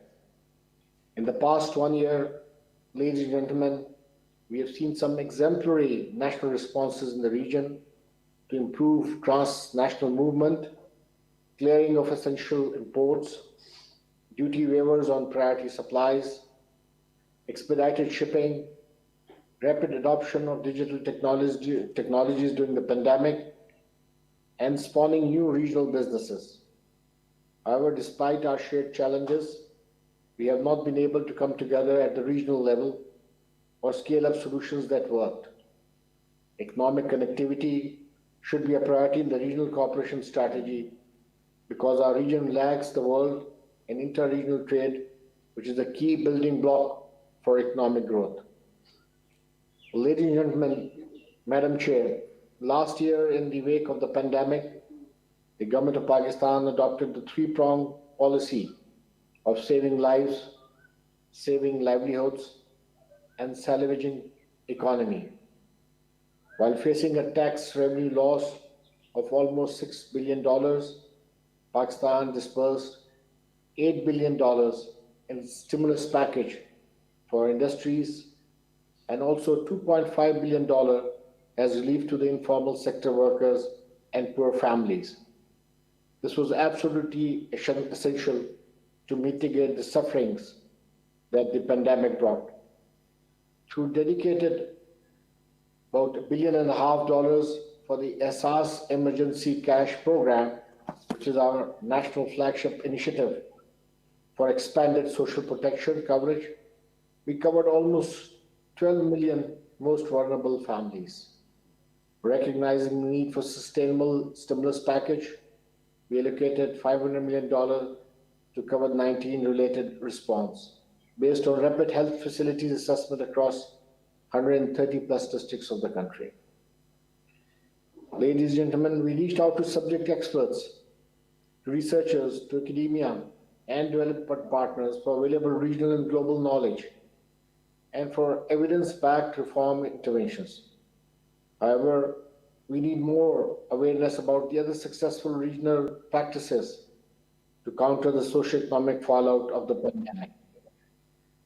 Our primary goal must now be to put the region back on track to achieve the SDGs. We have more in common than what keeps us apart: our informal economies, social protection needs, our growing youth bulge, an aging population, and on top of everything, the resource limitations. What we need is a shared system of mutual learning and experiences for adopting local and global lessons about what has worked in the past, what is doable within our context and resources, and what is beyond our capabilities and can only be done in partnerships. The best performers within the region must share knowledge and transfer technology with other regional partners so that each country's capacity is enhanced to cope with the new challenges. The efforts to vaccinate the required number of population to achieve global herd immunity is a most urgent need, and I would urge upon the global community to make sure that this happens in a systematic manner and nobody is left behind. Madam Chair, ladies and gentlemen, we are home to half the world's worker. By forging regional solidarity to improve economic connectivity and transfer of technology, we could be charting a path to future prosperity if we are able to mobilize regional cooperation instruments and learn for social development. A prosperous, resilient, integrated, and peaceful Asia-Pacific is a possibility if we together sow the seeds to foster greater engagements in the region. I congratulate the 77th session of ESCAP for holding its meeting in this very, very challenging time and for the deliberations that are being held. Thank you very much. Thank you, Excellency, for your statement. I now give the floor to His Excellency Mr. Abdurrahman Mohanzada, Deputy Minister of Economic Development and Trade of Tajikistan. The next two speakers will be from Sri Lanka and Myanmar. I now give the floor to the Deputy Minister of Tajikistan. You have the floor, Excellency.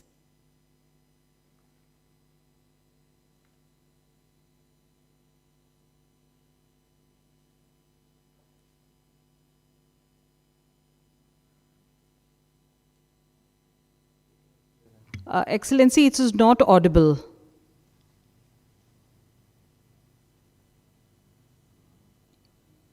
Excellency, we cannot hear you.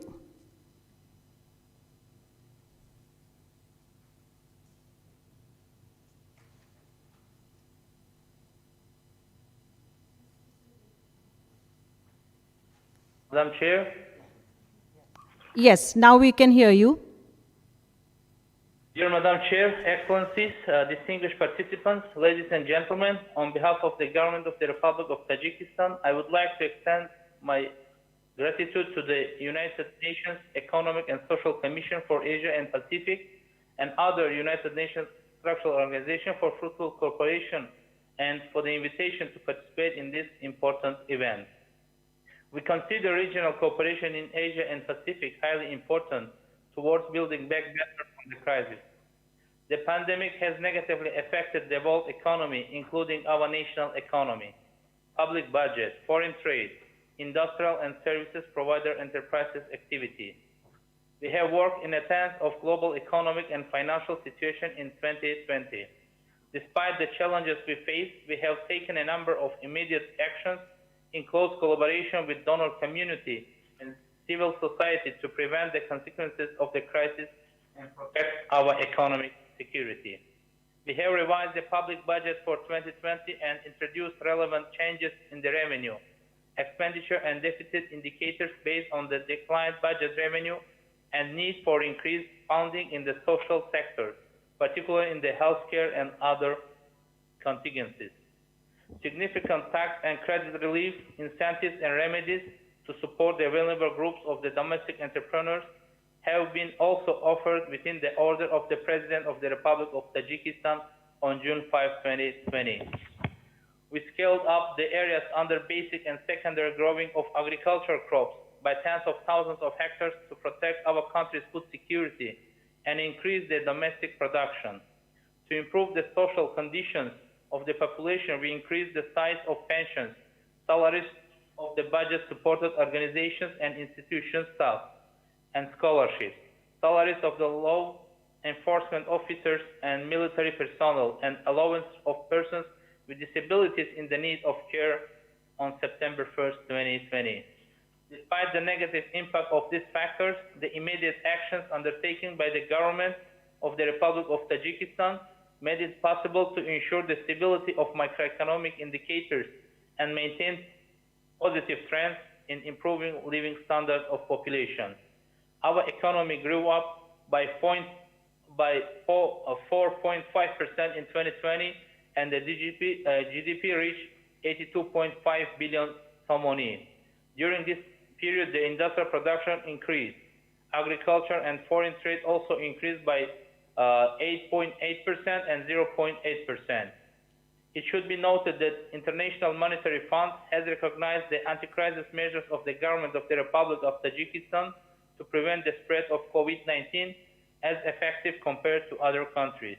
In this regard, we highly appreciate timely UN response to the impact of the COVID-19 pandemic in Tajikistan within the socio-economic response plan framework, contributed significantly in ensuring coverage of vulnerable population by social protection. Also, we are grateful for financial support provided by international financial institutions as grants and preferential loans directed on the prevention and reduction of the economic and social impact of COVID-19 pandemic to the country.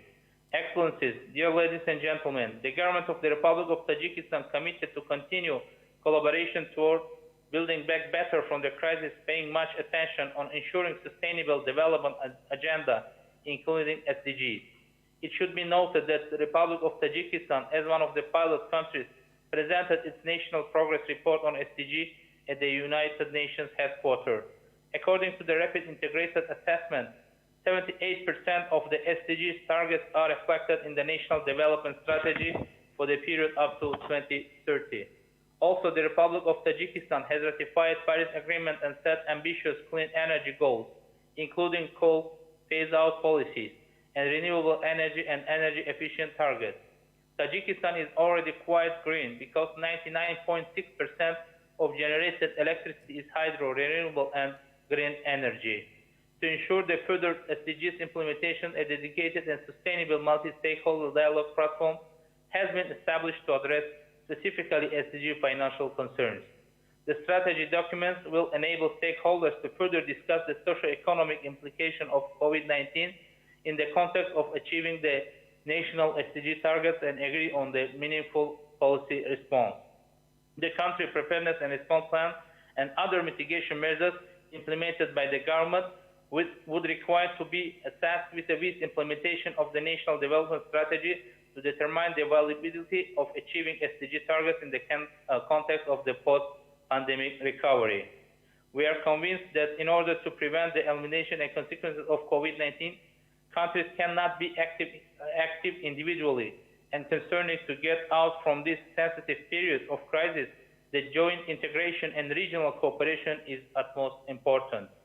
In this regard, we would like to suggest relevant proposals on strengthening the joint fight against the COVID-19 pandemic, including overcoming its consequences, ensuring the simplification of trade procedures in the region, creating conditions for free competition in the domestic labor market, stimulation of economic entities to create jobs and provide productive employment of labor resources. In conclusion, I hope that today's event will contribute in enhancing regional cooperation in Asia and Pacific to recover our national economies from the crisis consequences. Thank you very much for your attention, Madam Chair. Thank you. Thank you, Excellency, for your statement. I now give the floor to Admiral Professor Jayanth Kolombaga, Foreign Secretary of Sri Lanka. The next two speakers will be from Myanmar and from Brunei. I now give the floor to His Excellency, the Foreign Secretary of Sri Lanka. You have the floor, sir.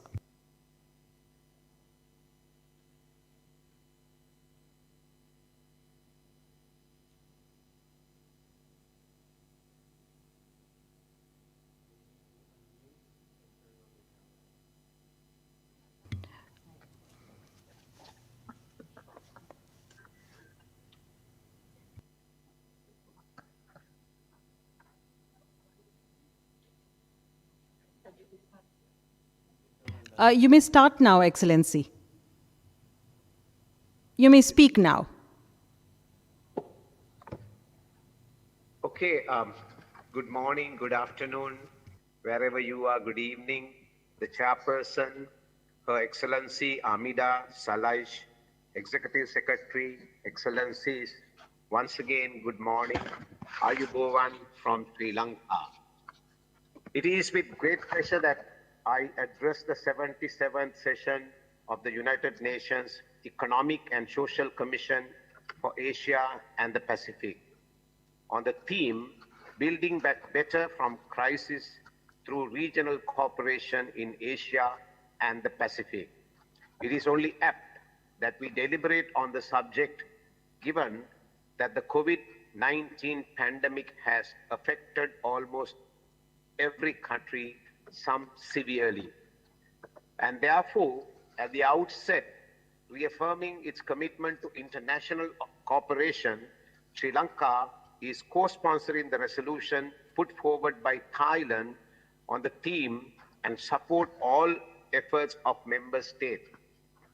Excellencies, Sri Lanka's whole of government and whole of society approach and the preemptive strategy and matured public healthcare system has played a pivotal role in controlling the spread of COVID-19 pandemic and keeping the death rate comparatively low against the high recovery rate. As of today, the death rate is a mere 0.6% of the infected people. The government today has brought home over 130,000 stranded Sri Lankan from about 120 countries and continue to provide free quarantine and healthcare facilities, especially for repatriated migrant workers. Giving priority to the vulnerable, over 1 million Sri Lankans and other nationals have been vaccinated under the National Vaccination Program launched on 17 February 2021.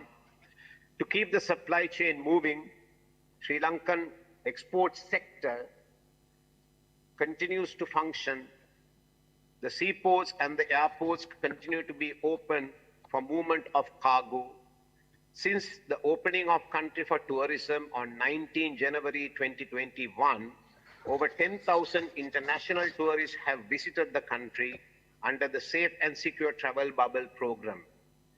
Recognizing the importance of public-private partnership in the recovery process, Itukama, COVID-19 Healthcare and Social Security Fund was established with contributions from both private businesses and the public.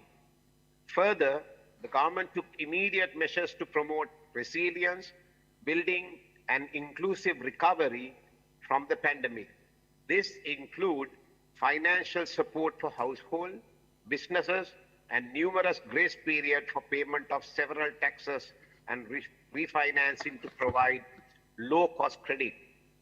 The National Policy Framework, Vistas of Prosperity and Splendor, formulated after extensive consultations, effectively integrate Sri Lanka's commitment to achieve Sustainable Development Goals by 2030. To this end, an interministerial steering committee on sustainable development has been formed, and the Sustainable Development Council of Sri Lanka has been reconstituted as the national focal agency. Further, year 2021 to 2030 has been declared as the decade of skills development to empower youth in this country. To support Sri Lanka's ongoing resilient, inclusive, and sustainable development pathways, it is important for member states of economic strength in Asia-Pacific region to provide smaller economies like that of Sri Lanka with investment, greater market access, and trading opportunities to smoothen the path to build back better from crisis through regional cooperation. I extend my warm best wishes for a successful 77th session of the United Nations ESCAP, and thank you very much. Thank you, Excellency, for your statement. I now give the floor to His Excellency Mr. Thang Aung Chau, Deputy Minister for Investment and Foreign Economic Relations of Myanmar. The next two speakers after that will be from Brunei and Bangladesh. I now give the floor to the Deputy Minister from Myanmar. You have the floor, sir.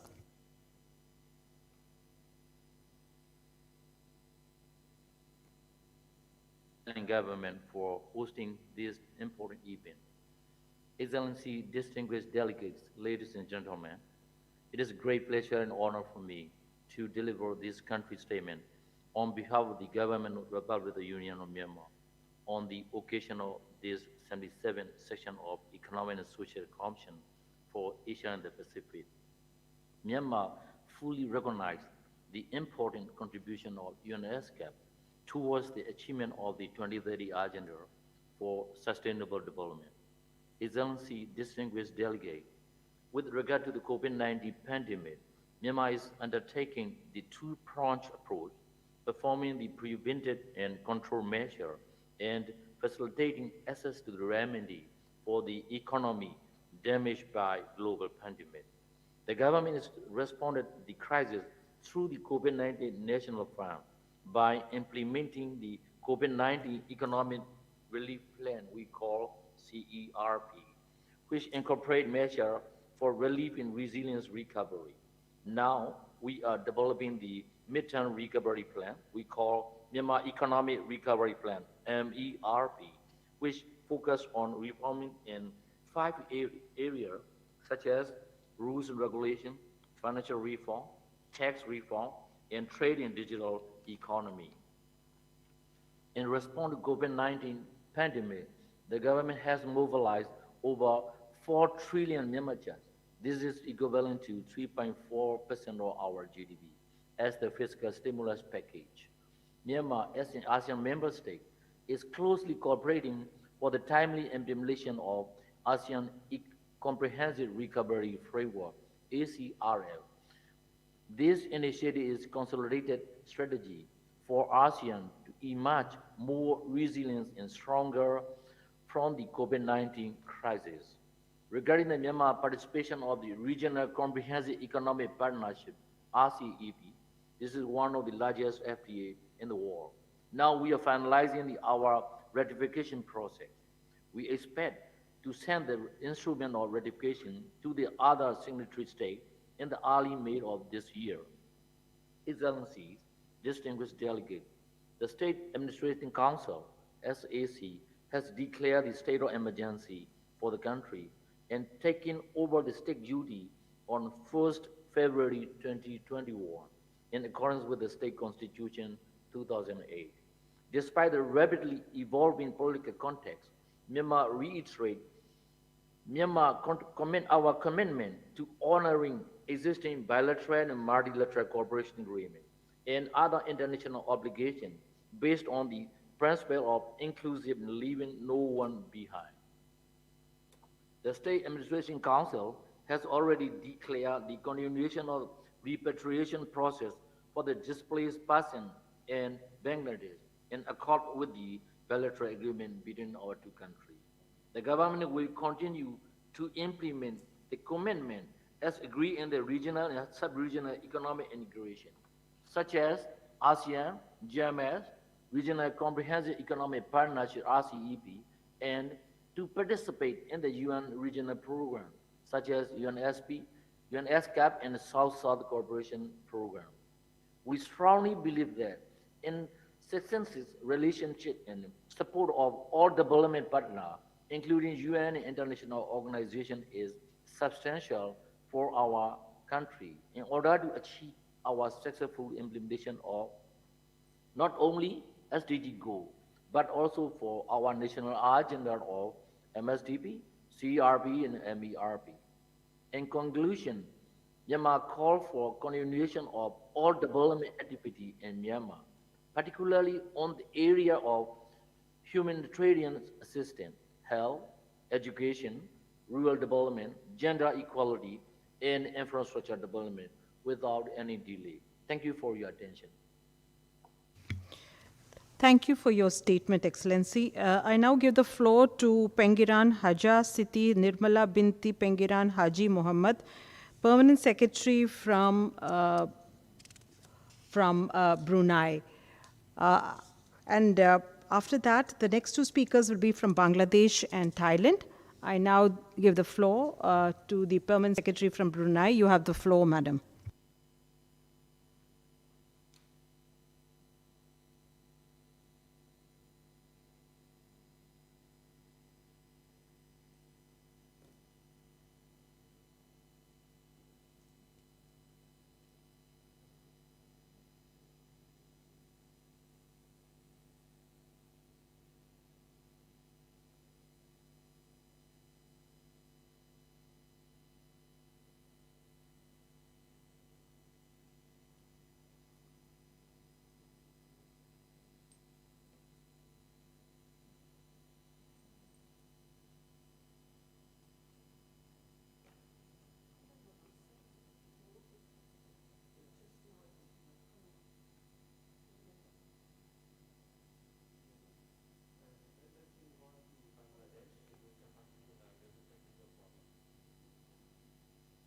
There was a technical issue while connecting with Brunei.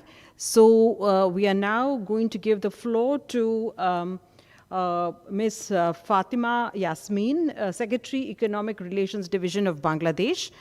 And we'll come back to Brunei when we have the connection. After Bangladesh, we will move on to Thailand. You have the floor, Madam, from Bangladesh.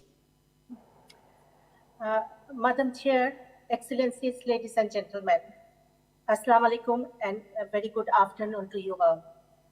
It is indeed my privilege and pleasure to speak before this August gathering at the 77th session of ESCAP.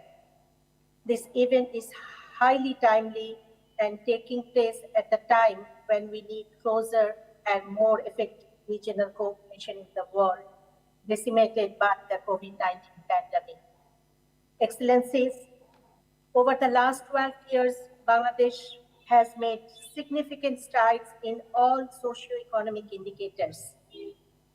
Before the onslaught of pandemic, Bangladesh was the fastest growing economy in the Asia Pacific, growing at 8.2% in the fiscal year 2019.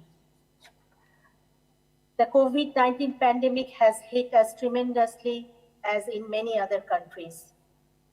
In response to the pandemic, the government of Bangladesh formulated a comprehensive national plan for saving life, livelihood, and salvaging the economy, rolled out stimulus packages for social, health, and job protection worth of 14.6 billion, which is 4.4% of our GDP. And from 7th February, started a mass vaccination program across the country despite huge challenge in vaccine availability. Madam Chair, Excellencies, the COVID-19 pandemic has shown us that all of humanity is but one, and sustainable development is not possible without effective global and regional cooperation. Echoing this vision, Bangladesh Prime Minister, Her Excellency Sheikh Hasina, has recently called for declaring the COVID-19 vaccine a global public good. This reinforces the fact that stronger solidarity and collective actions are at the core of overcoming this crisis. It is time to build a more resilient regional public health system and establish coordinated mechanism to slow the spread of virus across borders. We also need to explore pooled procurement mechanism for vaccines for facilitating pandemic management. To revitalize the regional economy, we need wider and diverse regional connectivity, more climate change programs, enhanced cross-border trade, tourism, and digital integration. Excellencies, with half of the world population and nearly half of total GDP, the Asia-Pacific region needs to take innovative actions in regional cooperation in all aspects of development. We need a vision for wider cooperation in finance, trade, investment, human development, knowledge sharing, and peer learning. The Asia-Pacific is the fastest growing region in the world and is in a unique position to develop a shared agenda for scaling up South-South cooperation. I am confident that this mega session will come out with concrete action plan to foster economic recovery and building back better from the COVID-19 through sustained regional development cooperation. My very best wishes and regards to you all. I thank you all.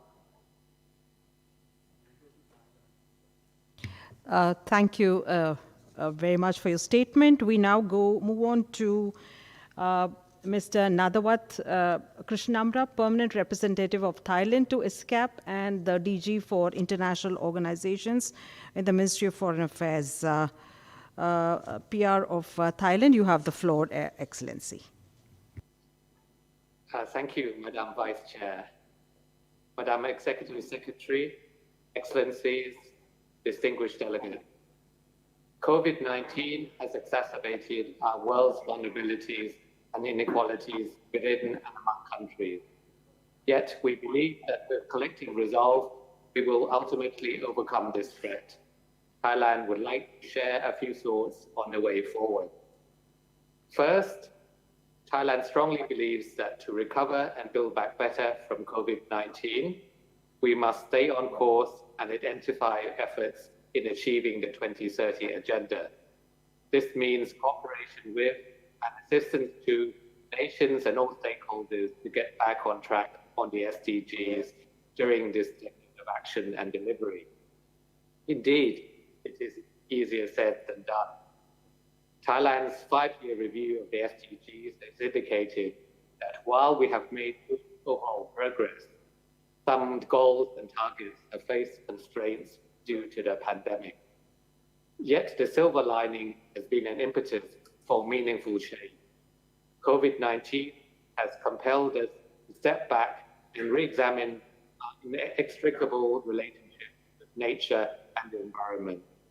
It has thrust us, the global community, to be more attuned to environmental concerns while being collaborative, efficient, and innovative. Realizing that our formula for economic growth needs to change, Thailand is pursuing the BCG economy model, which draws strength from the concepts of bioeconomy, circular economy, and green economy. In line with the sufficiency economy philosophy, or SEP, This BCG model prioritizes a development path that is more balanced, resilient, and sustainable, while being environmentally and climate responsive. This will not only contribute to the attainment of the SDGs, but will also leverage the interlinkages and minimize trade-offs across all the goals and targets. Second, the COVID-19 crisis has exposed the gaps and vulnerabilities of our health systems.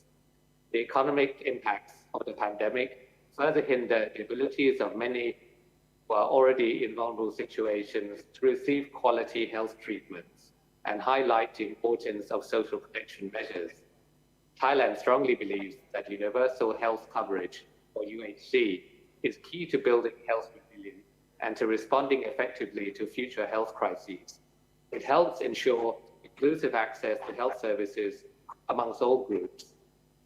In calling upon countries to accelerate efforts towards achieving UHC by 2030, Thailand reiterates our readiness to share our experiences on UHC. Meanwhile, our health systems must also be prepared for times of disasters resulting from hazards such as earthquakes, cyclones, and floods. It is crucial that countries in the disaster-prone Asia-Pacific region pay due attention to the Bangkok Principles on the health aspects of the Sendai framework in their efforts to bolster coherence between health and disaster risk management. And in this regard, Thailand looks forward to the discussions at the thematic meeting to be convened in conjunction with the 7th session of the Committee on Disaster Risk Reduction this August. Third, Thailand's faith in multilateralism remains unwavering as we mark our 75 years in the United Nations. COVID-19, poverty and hunger, climate change, and other countless challenges we face today cannot be solved without collective efforts. As ESCAP approaches its own 75th anniversary next year, Thailand wishes to see ESCAP intensify its role in harnessing the common but diverse strengths of countries in the Asia-Pacific. In particular, ESCAP should identify innovative ways and means to help countries make up for lost time in achieving the SDGs. This includes promoting South-South and triangular cooperation and the sharing of locally driven development approaches and pathways among countries. The Asia-Pacific has seen significant losses from COVID-19, which must not be in vain. Distinguished delegates, let us all build back better and rise from this crisis, and let us, our cooperation, mark renewed hope for a sustainable and resilient future. I thank you. Thank you, distinguished PR of Thailand, for your statement. We go back to connect with Brunei. I now request Pengiran Haja Siti Nirmala Binti Pengiran Haji Muhammad, the Permanent Secretary from Brunei, to take the floor. You have the floor, madam.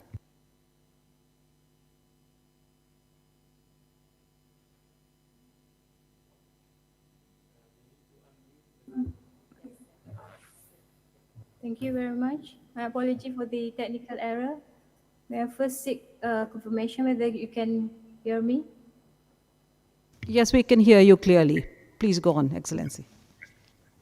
Madam Chair, Madam Executive Secretary, Excellencies, ladies and gentlemen, first and foremost, I would like to express my sincerest gratitude for the arrangements made for this session.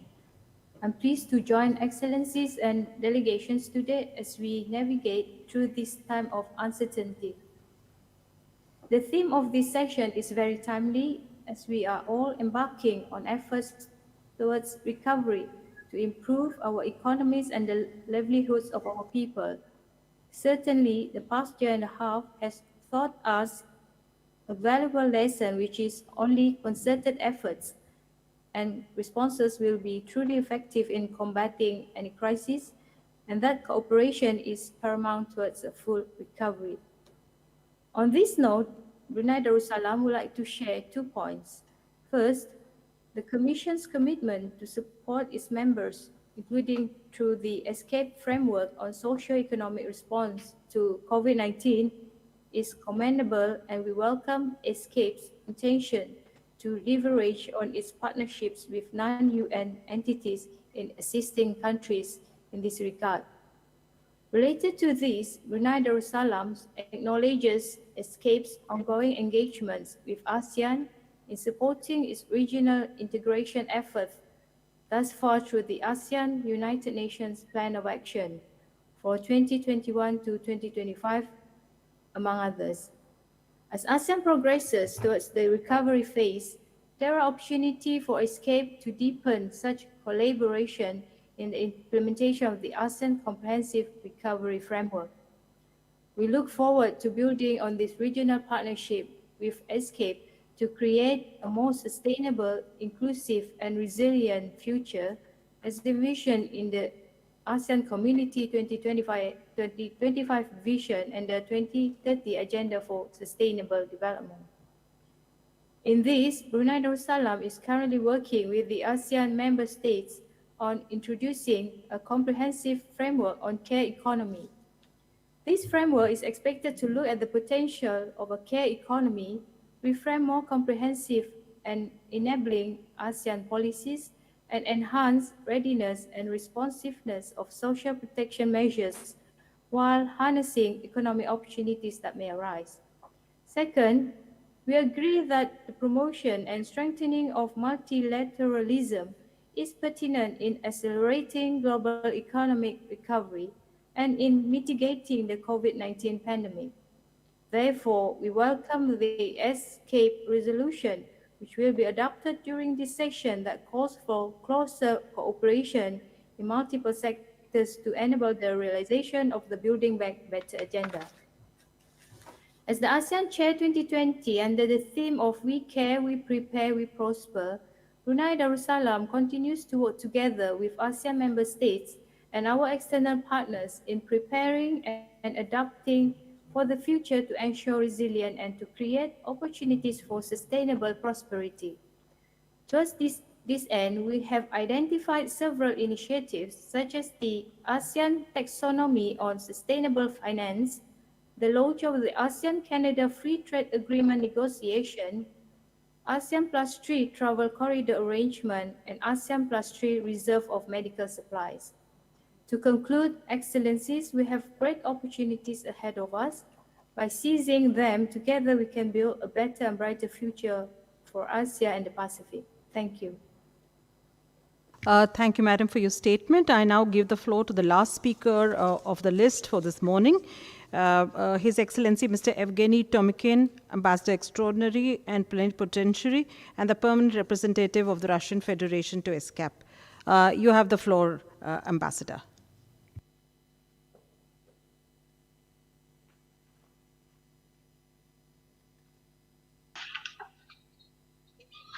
Уважаемая госпожа председатель, уважаемая госпожа исполнительный секретарь, уважаемые делегаты, добрый день. Пандемия коронавируса серьезно повлияла на динамику выполнения задач повестки дня в области устойчивого развития до 2030 года, ухудшила показатели прогресса в достижении многих целей устойчивого развития. Во времена беспрецедентного кризиса как никогда востребованным оказалось международное сотрудничество, обмен национальным опытом и взаимопомощь в устранении негативного воздействия пандемии коронавируса на здоровье населения, социальную сферу и экономику. Особое значение в этом контексте имеет последовательное и более полное использование потенциала ESCAP как самой представительной площадки в Азиатско-Тихоокеанском регионе. Будучи значимым донором Организации Объединенных Наций в целях развития, Россия намерена продолжать оказывать поддержку ESCAP в реализации ее мандата, в том числе путем финансирования проектов технического содействия по основным направлениям работы комиссии. Стратегической задачей данного этапа Россия считает наращивание усилий всех стран АТР в области устойчивого экономического восстановления путем улучшения систем социальной защиты, снижения негативного антропогенного воздействия на окружающую среду на основе экологически сбалансированных, в том числе климатически устойчивых подходов и стимулирования интеграционных процессов. Наше сотрудничество на всех уровнях должно выстраиваться на прочном фундаменте единства, солидарности и многосторонности. не позволяя политически мотивированным факторам и санкционной риторике деструктивно воздействовать на общие усилия по посткоронавирусному восстановлению и реализации целей устойчивого развития. Пандемия продемонстрировала важность обеспечения бесперебойного регионального и межрегионального транспортного сообщения, поддержания эффективного функционирования базовых секторов экономики, торговли, инвестиций, информационных технологий для решения широкого круга социально-экономических проблем и обеспечения надлежащего прожиточного уровня всех групп населения стран-членов ESCAP. В этой связи выступаем за последовательное развитие общерегиональной экономической интеграции и, в частности, транспортной и торговой связуемости, в том числе в рамках уже существующих под эгидой ESCAP механизмов сотрудничества и воплощения принципов модернизации, гармонизации и цифровизации в сфере транспортной логистики и управления цепочками торговых поставок в регионе. Вспоминая недавние сбои функционирования Суэцкого канала, хотели бы привлечь внимание к предлагаемым Россией дополнительным маршрутам перемещения грузов между Европой и Азией, отличающимся рядом значительных преимуществ. Речь идет о Северном морском пути и Транссибирской железнодорожной магистрали.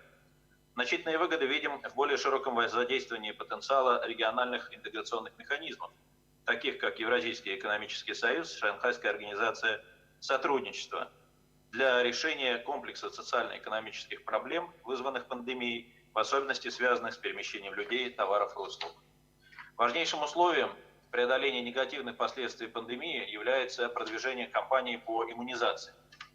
Принципиально важно в рамках решения этой гуманитарной задачи придерживаться принципов беспристрастности и обеспечения широкой доступности эффективных и безопасных вакцин, не ограничиваемо искусственно в силу узкокорыстных соображений экономического или политического характера.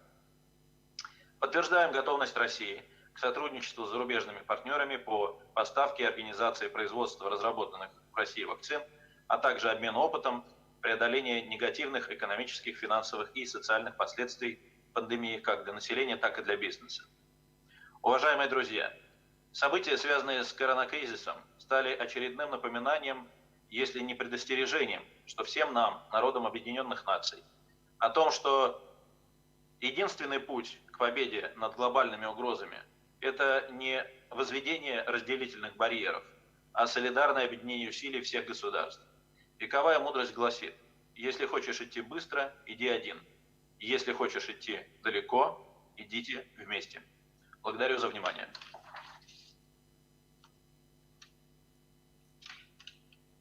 Thank you, distinguished PR of the Russian Federation, for your statement. Now we shall break and reconvene this afternoon at 1400 hours Bangkok time sharp to continue discussions under agenda item 2A. I would also like to take this opportunity to thank the Secretariat as well as the interpreters for their hard work and their understanding. And just before we break, may I call on the Secretary of the Commission to make an announcement. Thank you, Madam Chair. Distinguished delegates, excellencies, a reminder that during the break there will be a number of side events hosted by member states and partner organizations. The first side event is starting now at 12:30 Bangkok time, UTC +7, is Sustainable Graduation in the Challenging Situation Perspectives from Bangladesh and the Region, organized by the government of Bangladesh.